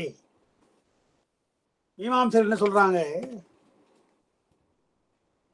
உலகம் அழியாதுன்ட்டான். எப்படி லோகாயுதர் சொன்னாங்களோ அதே போல மீமாம்சர்களும் உலகம் இப்படியே தான் இருக்கும், அழியாதுன்ட்டான். ஆனா அவர் சொல்லிட்டு என்ன சொல்றான் நம்ம கிட்ட, நீங்க அழியுன்னு சொல்றீங்க இல்லையா, அழியும் என்று சொல்வது அனுமானம் தானே, காட்சி இல்லை. ஏன்னா உங்களுக்கு தெரியாது எப்ப அழிய போது பார்த்துட்டு இருக்க போறீங்களா, உங்கள் காட்சிக்கும் வராது, எங்க காட்சிக்கும் வராது. அதனால்தான் லோகாயுதம் இல்லைன்னே சொல்லிட்டான், அழியாதுன்னு சொல்லிட்டான். நாங்க அப்படி சொல்லலை. நாங்களும் எங்களுக்கும் கருத்து என்ன, லோகாயுதன் கருத்து தான், உலகம் இப்படியே இருக்கும் என்பதுதான் எங்களுடைய கருத்து. ஆனா நீங்க என்ன சொல்றீங்க, உலகம் அழியும் என்று அனுமானிக்கிறீங்க. அனுமானிக்கிறீங்களா, அதை நான் கேட்கிறேன். அனுமானத்திற்கு இப்ப அளவை படிச்சோம் இல்லையா, நம்ம அளவில் அனுமானத்தை படிச்ச போது என்ன படித்தோம், ஒரு அனுமானத்திற்கு ஒரு அவினாபாவம் என்று ஒன்று தேவைன்னு படித்தோம். அதை நினைவுபடுத்திங்க மறுபடியும். அளவையில் அதான் முதல்ல நடத்த போத சொன்னோம். அவினாபாவம் என்றால் விட்டு நீங்காமைன்னு அர்த்தம். நெருப்பை விட்டு புகை நீங்காது. அப்ப விட்டு நீங்காத புகை வைத்துத்தான் நெருப்பு இருக்கிறது என்று அனுமானிக்க முடியும் இல்லையா. அதை நம்ம கிட்ட கேட்கிறோம், மீமாசையில கேட்கிறாங்க, அப்படிதானே சார்? அனுமான அளவை ஏற்றுக்கொண்ட சைவ சித்தாந்திகளே, நீங்க அவினாபாவத்தை வைத்துத்தானே நெருப்பை சொல்றீங்க, புகை நெருப்பை விட்டு நீங்காது. நெருப்பை விட்டு நீங்காத அந்த அவினாபாவத்தை வைத்துத்தான் நெருப்பு இருக்குதுன்னு அனுமானிக்கிறீங்க. இப்ப அதே தான் நான் கேட்கிறேன், உலகம் அழியுன்னு சொல்றீங்க இல்லையா, இந்த மாதிரி எங்கேயாவது உலகம் அழிந்திருக்குதா சொல்லுங்க எனக்கு. அதோ ஒரு உலகம் அழிந்தது, அதோ பார் அழிந்து கொண்டிருக்கிறது என்று சொல்லுங்க. அல்லது அழிவதற்கு உத்பாதமாக அவினாபாவமாக ஒன்று சொல்லுங்க. உலகம் அழிவதற்கு முன்னாலே ஏதாவது ஒன்று தோன்றணும். புகை போல நெருப்பை விட்டு புகை போகாது இல்லையா, அது போல ஏதாவது ஒரு பொருள் தோன்றணும், அவினாபாவமாக ஒரு பொருள் தோன்றணும். இப்ப நாம கூட சொல்றோம், தூமகேது வால் நட்சத்திரம் தோன்றினால் உலகத்திற்கு கெடுதி, கோள்கள் எல்லாம் ஒரே நேர்கோட்டிலே வந்தால் உலகத்திற்கு கெடுதின்னு சொல்றோம், அனுமானிக்கிறோம். ஆனால் அந்த மாதிரி அனுமானிப்பதற்கு அவினாபாவமாக எப்படி நெருப்பு இருக்கிறது என்று அறிவதற்கு புகை நமக்கு துணையாக இருக்கிறதோ, அதுபோல் உலகம் அழியும் என்பதற்கு அவினாபாவமாக துணையாக எது இருக்கிறது சொல்லுங்க. அதை காட்டினால் நான் ஒத்துக்கிறேன். ஒண்ணு இன்னொரு உலகத்தை காண்பித்து இதோ உலகம் அழியுதல்லவா, அதுபோல் இந்த உலகம் அழியும் சொல்லுங்க. நீங்க அப்படி சொல்ல முடியல. சரி, அவினாபாவமாக உலகம் அழிவதற்கு முன்னாலே நெருப்புக்கு புகை இருப்பது போல ஏதாவது அடையாளம் இருக்கிறதா, அடையாளம் இருந்தா சொல்லுங்க, நான் ஒத்துக்கிறேன் என்று மீமாம்சகர்கள் முற்றிலுமாக உலகம் அழியாது என்பதை, உலகம் அப்படியே இருக்கும் என்று சொல்லாமல் உலகம் அழிவதற்கு ஒரு ஏது சொல்லுங்க, ஒரு அவினாபாவம் சொன்னீங்கன்னா நான் கருதி அந்த அனுமானத்தை ஏற்றுக்கொள்கிறேன் என்று சொல்றான். அதனால அவனுக்கு அதை நம்ம காட்ட முடியாது. எப்படி லோகாயுதனுக்கு உலகம் அழிகின்றது என்பதை காட்சியிலே காட்ட முடியாதோ, அதுபோல் அவினாபாவமாக நெருப்பிலே புகை இருப்பது போல உலகத்திற்கு இன்னொரு ஏதாவது காட்ட முடியுமா என்றால் அதுவும் நம்மாலே முடியாது. அதனால என்ன பண்ண என்றால் அவளுக்கு வேறு வகையாக மறுக்கிறோம். உலகம் இப்படியே இருக்காது, அழியும் என்று வேறு வகையாக மறுக்கிறோம். அதுதான் இங்க சொல்றான். அவன் என்ன கேட்கிறான், காயத்தின் அழிவு தோற்றம் கண்டனம் உலகில்.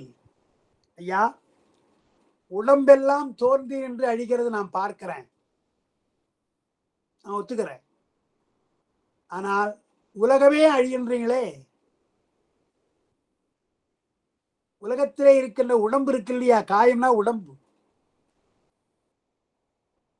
உடம்பு தோன்றி என்று அழிகின்றது. அதை நான் ஒத்துக்கிறேன். ஆனா உலகமே அழியும் சொன்னா என்னால ஒத்துக்க முடியல என்று அவன் சொன்னான் இல்லையா? அதையே நாம் அவன் சொன்ன விளக்கத்தையே பதிலா சொல்றோம். காயத்தின் அழிவு தோற்றம் கண்டனம். உடம்பு தோன்றி நின்று அழிகிறது நான் பார்த்தேன். உலகமே தோன்று அழியும் சொல்ல என்னால ஒத்துக்க முடியல. நிறைய பீமான் சேர்க்கிறேன்.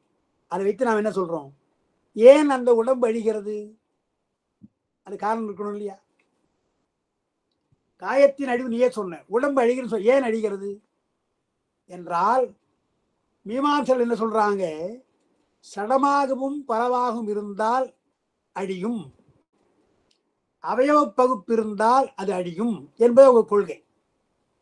மீமாம்சகர்கள் அவயவ பகுப்பாக உடம்பு என்று சொன்னால் இது ஆண் உடம்பு, இது பெண் உடம்பு, இல்லை உடம்பையே வைத்தால் இது கை, இது கால் என்று பிரிக்கிறோம் இல்லையா? அவயவங்களை பிரிக்கிறோம் இல்லையா?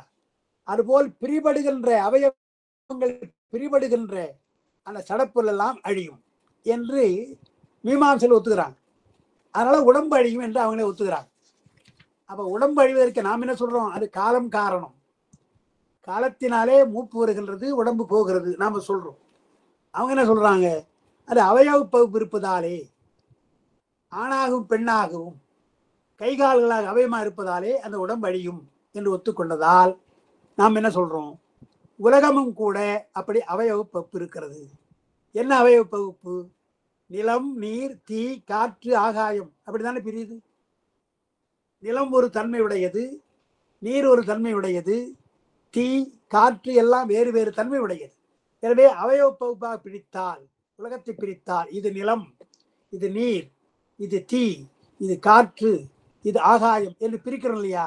அப்போ சடமாக இருக்கிறது, பலவாக இருக்கிறது, அவயவ பகுப்புடையதா இருக்கு. அவயவ பகுப்புடையதாலே அந்த உலகம் அழியும்.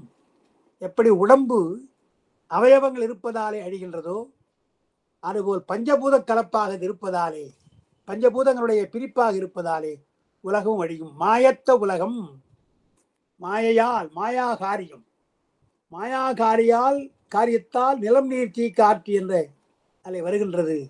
வானமாறி ஒன்றில் ஒன்று தோன்றி நின்று அழியும்ன்றார். அந்த ஒன்றில் ஒன்று தோன்றி அழியும் இருக்கு இல்லையா?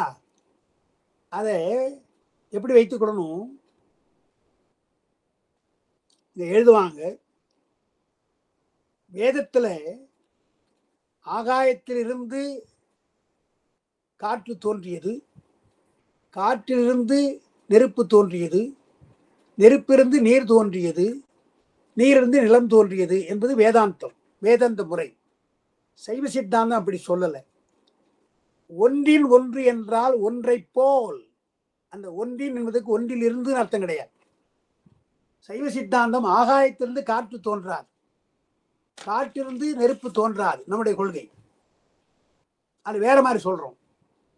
ஆனால் வேதாந்திகள் ஆகாயத்திலிருந்து காற்று, காற்றிலிருந்து நெருப்பு என்று அப்படி சொல்றாங்க. அப்படி சொல்லலைங்க. ஒன்றின் ஒன்று என்று இங்கே சிவஞான சித்தியால் இருக்கிறதுனால இது வேதாந்த முறையில் சொல்லுகிறார் என்று நீங்க தவறாக எண்ணிடக்கூடாது.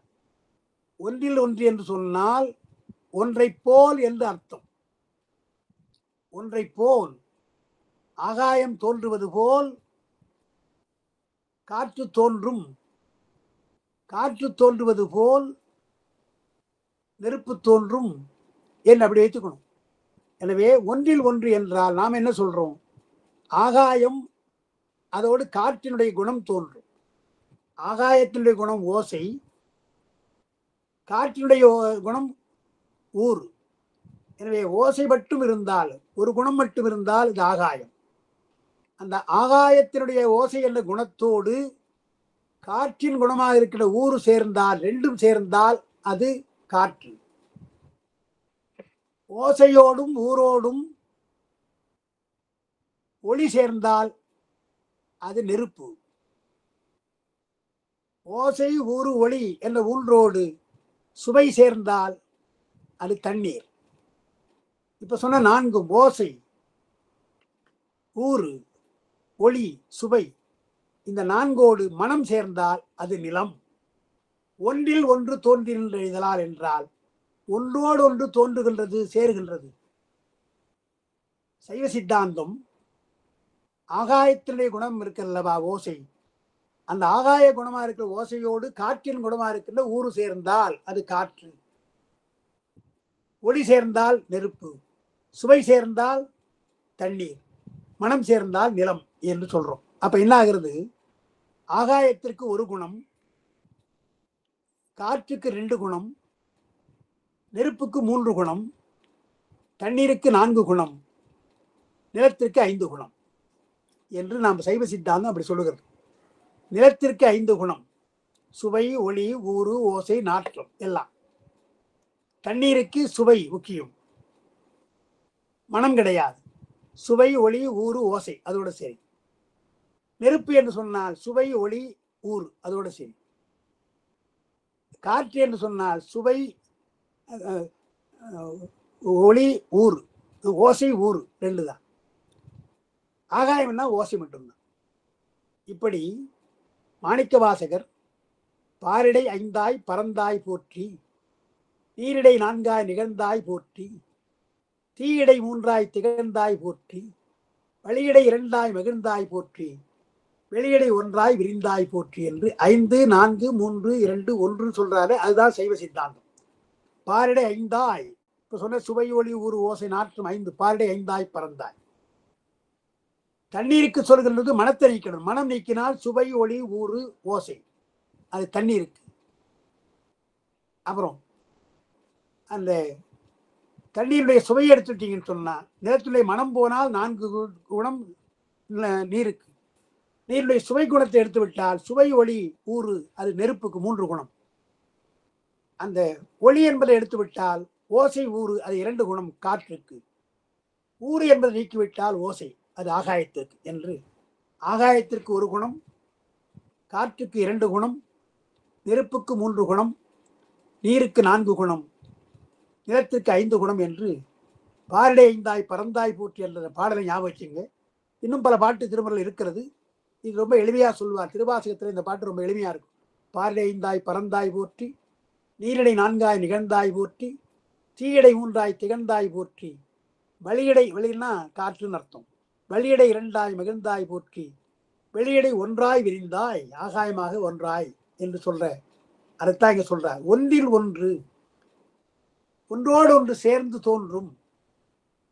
எனவே இவையெல்லாம் சடப்பொருள், உலகம் சடப்பொருள், அவயவ பகுப்புடையது. அவயவ பகுப்புடையதாலே இந்த உலகம் அழியக்கூடியது என்று மீமாம்சகர்கள் அனுமானத்திற்கு அவர்கள் அவினாபாவம் கேட்டார்கள். அது நம்மால காட்ட முடியாது. எனவே அவங்க சொல்லுகின்ற அவயவ பகுப்பு இருந்தால் அவையெல்லாம் அழியும் என்று அவங்க சொல்ற கருத்து இருக்கு இல்லையா, அந்த கருத்தை வைத்து மீமாம்சகரை மறுத்தோம் என்று பார்க்கிறோம். அதற்கு பின்னால் அடுத்த பாடம் நமக்கு இருக்கிறது. அதை இன்றைக்கு நாம் பார்க்க முடியாது. ஓரிடம் அழிய பின்னும் ஓரிடம் நிற்கும் என்ற அந்த பாடலை அடுத்த வகுப்பு தான் பார்க்கணும். உலகப் பொருளை பற்றியும் உலக படைப்பை பற்றியும் சைவ சித்தாந்தம் சொல்லுகின்ற இந்த கருத்தை எல்லாம் சிவஞான செட்டியால மிக சுருக்கமாக அவள் சொல்லுகின்ற அந்த கருத்தை மறுக்கிறார். மறுத்த பின்னால் நம்முடைய சைவ சித்தாந்த கருத்தை பின்னாலே சொல்லப் போகிறார். அது பின்னால் நாம் விரிவாக படிக்கலாம் என்று கூறி இந்த அளவோடு இன்றைக்கு இந்த வகுப்பை நிறைவு செய்கிறேன். சந்தேகம் ஏதாவது இருந்தால் நீங்கள் கேட்கலாம், இல்லை என்றால் நம்ம அடுத்த வகுப்பிலே சந்திக்கலாம்.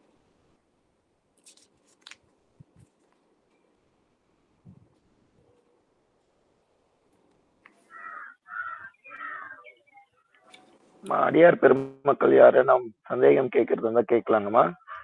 ஐயா மதிவாணன், இப்போ நெருப்புன்னு எடுத்துட்டா நெருப்பு ஒரு பாகம்னா மத்த 4 பூதங்களும் ஒரு பாகமா சொல்லுவாங்க இல்லையா ஐயா? அது வேதாந்த முறைங்க. அது நமக்கு உடன்பாடு கிடையாது. அது நமக்கு உடன்பாடு கிடையாது. கிடையாது. வேதத்துல அதான் சொன்னேன். அவங்க கால் பாகம் மீதி கால் பாகம் சொல்றாங்க இல்லையா?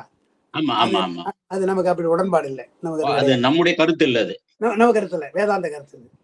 சரி சரி சரி. சித்தாந்த கருதி தான். ஆகாயம் ஒரு குணம், அந்த அந்த ஓசை என்ற குணத்தோடு ஊறு என்ற குணம் சேர்ந்தால் காற்று, ஒளி என்ற குணம் சேர்ந்தால் மூணாவது குணம், 3 குணம் சேர்ந்தால் நெருப்பு, சுவை என்ற குணம் அந்த 3ஓடு சேர்ந்தால் அது தண்ணீர், மனம் என்ற குணம் சேர்ந்த அந்த 4ஓடு சேர்ந்தால் 5வது குணம், அந்த 5 குணம் நிலத்திற்கு. இதுதான் நம்முடைய கொள்கை.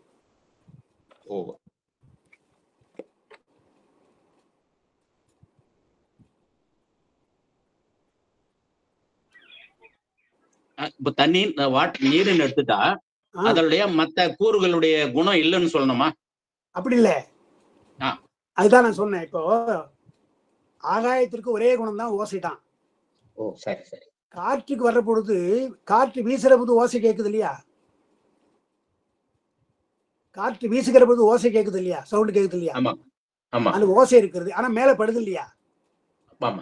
அந்த மேல படுறது அதனுடைய சிறந்த குணம், பிரதான குணம், ஊறு பிரதான குணம். கூட துணை குணமா இருப்பது ஓசை. அதே போல நெருப்பு என்றால் ஒளி உருவம் வடிவம் இருக்கு இல்லையா? அதுதான் பிரதான குணம். தொட்டால் சுடும், அது ஊறு, அது அதனுடைய துணை குணம். அப்புறம் சவுண்டு கேட்கும், நெருப்பு பற்றுகிற போது ஓசை கேட்கும், அது துணை குணம். அதெல்லாம் அதில் தண்ணீருக்கு சுவைதான் பிரதான குணம், மற்ற 3ம் துணை குணங்கள். இது நிலம் என்று சொன்னால் மனம்தான் அதுக்கு பிரதான குணம், மற்றெல்லாம் துணை குணம். அது ரொம்ப முக்கியமான ஒன்றுங்க. பூக்களிலே மனம் ஏன் இருக்கிறது என்றால் அது நிலத்தினுடைய சார்பு. எனவேதான் பூக்கள் எல்லாம் மணக்கிறது. அந்த நிலம் சரியா இல்லைன்னா பூக்கு மனம் இருக்காது. வெளிநாட்டு பூலாம் பார்த்தா மனம் அதிகமா இல்லை, ஏன்னா அந்த அந்த நிலம் வேறு மாதிரி, பனி படர்ந்த நிலம். எனவே அங்கே மனம் இல்லை. நம்ம ஊர்லாம் பார்த்தா மனமுள்ள பூக்கள் நிறைய இருக்கு, பார்க்கிறோம். மல்லிகை, முல்லைன்னு நிறைய சொல்றோம். எனவே நிலத்துடைய சார்பு இருந்தால் அது மனம், நீருடைய சார்பு இருந்தால் அது சுவை, ஒளியினுடைய சார்பு இருந்தால் நெருப்பு. அது போல வைத்துக்கணும்.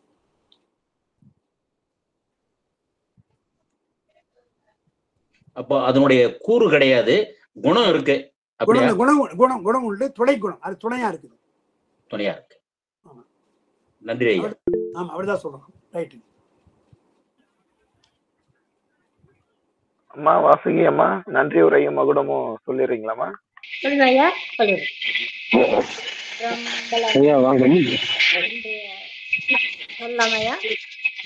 அம்மா இருங்க, லோகநாதன் ஐயா ஏதோ சந்தேகம். லோகநாத் சார் சந்தேகமா? ஆமா ஐயா, அந்த ஒரு பொருளுக்கு மாறுபட்ட தன்மை 2 கூடாதுன்னு சொல்றீங்க. அது எதிர்த்தன்மையும் நேர்மறையான தன்மை அதெல்லாம் நீங்க சொல்றீங்க. இல்ல முரண்பாடா இருக்கணும். முரண்பாடா இருந்தா அது கிடையாது. அதுதான் முரண்பாடா, அதான் எதிர்த்தன்மை. அதாவது இப்ப நேர்மறையான தன்மைனா இப்ப வரும் தண்ணீர் வந்து உதாரணம் சொன்னீங்க, தண்ணீர் குளிரும், அது ஓடும் தன்மையுடைய அந்த மாதிரி இது. அது சூடுன்றது எதிர்த்தன்மை, அந்த 2 மாதிரி அந்த மாதிரி இருக்கக்கூடாது என்ற மாதிரி பொருள் தானே சொன்னீங்கய்யா? ஆமா, தன்மை வெம்மை 2 மாறுபட்டது, 2 இருக்கக்கூடாது. நன்றிங்கய்யா, சொல்லுங்க. ஐயா வணக்கம். மணியம்மா சொல்லுங்கம்மா. ஐயா வணக்கங்கய்யா. சொல்லுங்கம்மா சொல்லுங்க. ஐயா, இன்னைக்கு நிறைய மதங்கள், புற சமயங்கள் இதெல்லாம் நிறைய படிக்கிறோம் இல்லைங்கய்யா? அந்த மதங்கள் எல்லாம் இன்னைக்கு நடைமுறையில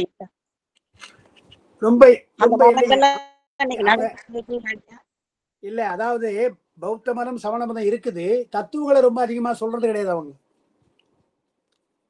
அதாங்க, இல்லாத அந்த மதங்களை நாம மறுத்துக்கிட்டு இருக்கிறத விட இருக்கின்ற நம்ம சைவ சித்தாந்தத்தை கருத்தை ஆழமா படிக்கிறதுக்கு நம்முடைய நூல்கள் என்னங்கய்யா சொல்லுது? இந்த மாதிரி இல்லாத மதங்களை நாம ஏன் மறுத்துக்கிட்டு இருக்கணும்? இல்ல நாம இந்த நூல்லாம் எழுதின காலம் இன்னைக்கு நம்ம வேணாம்னு சொல்லலாம். இது எழுதப்பட்ட காலம் இருக்கு இல்லையா, 14ஆம் நூற்றாண்டு. அப்ப நிறைய இந்த மாதிரி வாதங்கள் இருந்தன, அதனால மறுத்திருக்கிறாங்க. இப்ப இதை விருதப்பட்ட சிவஞான சித்தியார் பரபக்கம் என்று சொல்லி புறச்சமய விரிவா மறுத்திருக்காங்க. அது நம்ம போகல, அதை படிக்கல. நம்ம சுபக்க நம்ம தான் படிக்க போறோம்.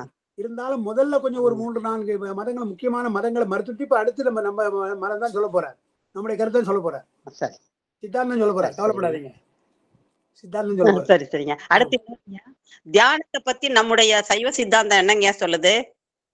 தியானமா? தியானத்தை பத்தி நம்முடைய சைவ சித்தாந்தம் தியானம் அப்படிங்கறத இல்ல அது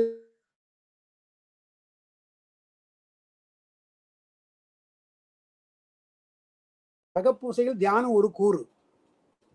சரி ஆமா, சரி. அதுதான் சிறந்ததுன்னு சொல்றாங்க. புறப்பூசை காட்டு அகப்பூசை சிறந்தது, தியானம் சிறந்ததுன்றாங்க. சரிங்க இதுக்கு சரிங்க. பின்னால் வருது. நன்றிங்க நன்றி. இங்க வருது. 8ஆம் நூற்பால் 9 வரும், இதுல வரும், சித்தியால வரும். சரிங்க. ஐயாவுடைய நுண்மான் நுழைபுலமும் சித்தாந்தத்துல ஊறிய ஆழ்ந்த கருத்தும் எங்களை ரொம்ப வியப்புக்குள்ளேயே மெய்சில் இருக்க வைக்குதுங்க. கொஞ்சமேனு கிரகிக்க முயற்சி பண்றோம் இறைவனுடைய அருளால. நன்றிங்க நன்றிங்க. கொஞ்சமா கேளுங்க, கொஞ்சமா கேளுங்க, தப்பு கிடையாது, வரும், புரிஞ்சுக்கலாம். கேட்க புரியும். நன்றிங்கய்யா. கேட்க சரிம்மா. தியானம் செய்யறதுங்கிறது ஒரு தெரிஞ்சுட்டேன். அகப்பூஜைன்னா தியானம் தான், ரைட்டு, அது உண்மைதான். ஆனா இந்த கருத்து இப்ப நீங்க ஐயா சொன்னோன்னா ரொம்ப கொஞ்சம் தெளிவா இருந்தது. ஆமா ஆமா, அகப்பூசை தியானம். நன்றிங்க. நன்றிம்மா. வாசுகியம்மா நன்றி சொல்லி மகுடம் சொல்லிடுங்கம்மா.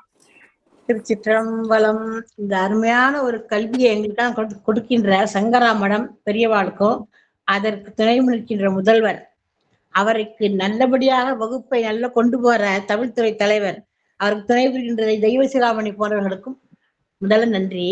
இன்றைய வகுப்பு பத்தி சொல்லணும்னா பாலர் ஐயா எங்க இருந்தாலும் கும்பிடணும்னு தோணுது நினைச்சுக்கிட்டு. அந்த அளவுக்கு வகுப்பை ரொம்ப எளிமையா கொண்டு போறாங்க. அதுவும் அந்த தமிழ் விவகார புரட்சி எல்லாம் சின்ன கிளாஸ்ல நாங்க படிச்சிருக்கோம், பாடம் எடுத்திருக்கோம். இப்ப கேட்கும்போது ஆஹா இவ்வளவு சிம்பிளா சொல்லிட்டாரு இத அப்படின்னு நினைக்கிறேன். அவர் அதே மாதிரி சூக்குமமா உள்ளது தூளமா வரும், தூளமா உள்ளது சூக்கமா ஒடுங்கிடும். இது வித்தியாசம் நல்லா தெரிஞ்சது அந்த இடத்துல எங்களுக்கு.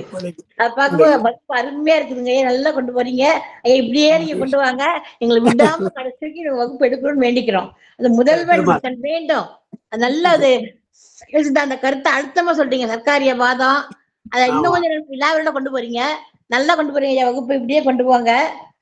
நம்ம காரணம் காரியம் இதெல்லாம் புரியுது எங்களுக்கு. சுகம்னா என்ன, காரணம்னா என்ன, தூளம்னா என்ன அப்படிங்கறத எங்க சொல்றது கேட்க நல்லா புரியுது. அப்புறம் நைட் தூங்கும் போது எழுந்து யோசிச்சு பார்த்தா டவுட் வருது, திருப்பி பார்க்க தோணுது. நல்லா கொண்டு போறீங்க ஐயா, சூப்பரா இருக்கு, இப்படியே கொண்டு போங்க. சிவனடியார்கள் அனைவருக்கும் நன்றி, ஐயாவுக்கு நன்றி, தமிழ் தலைவர் ராதாகிருஷ்ணன் ஐயாவுக்கு ரொம்ப நன்றி. மகுடம். திருச்சிற்றம்பலம். தென்னாடுடைய சிவனே போற்றி, எந்நாட்டவர்க்கும்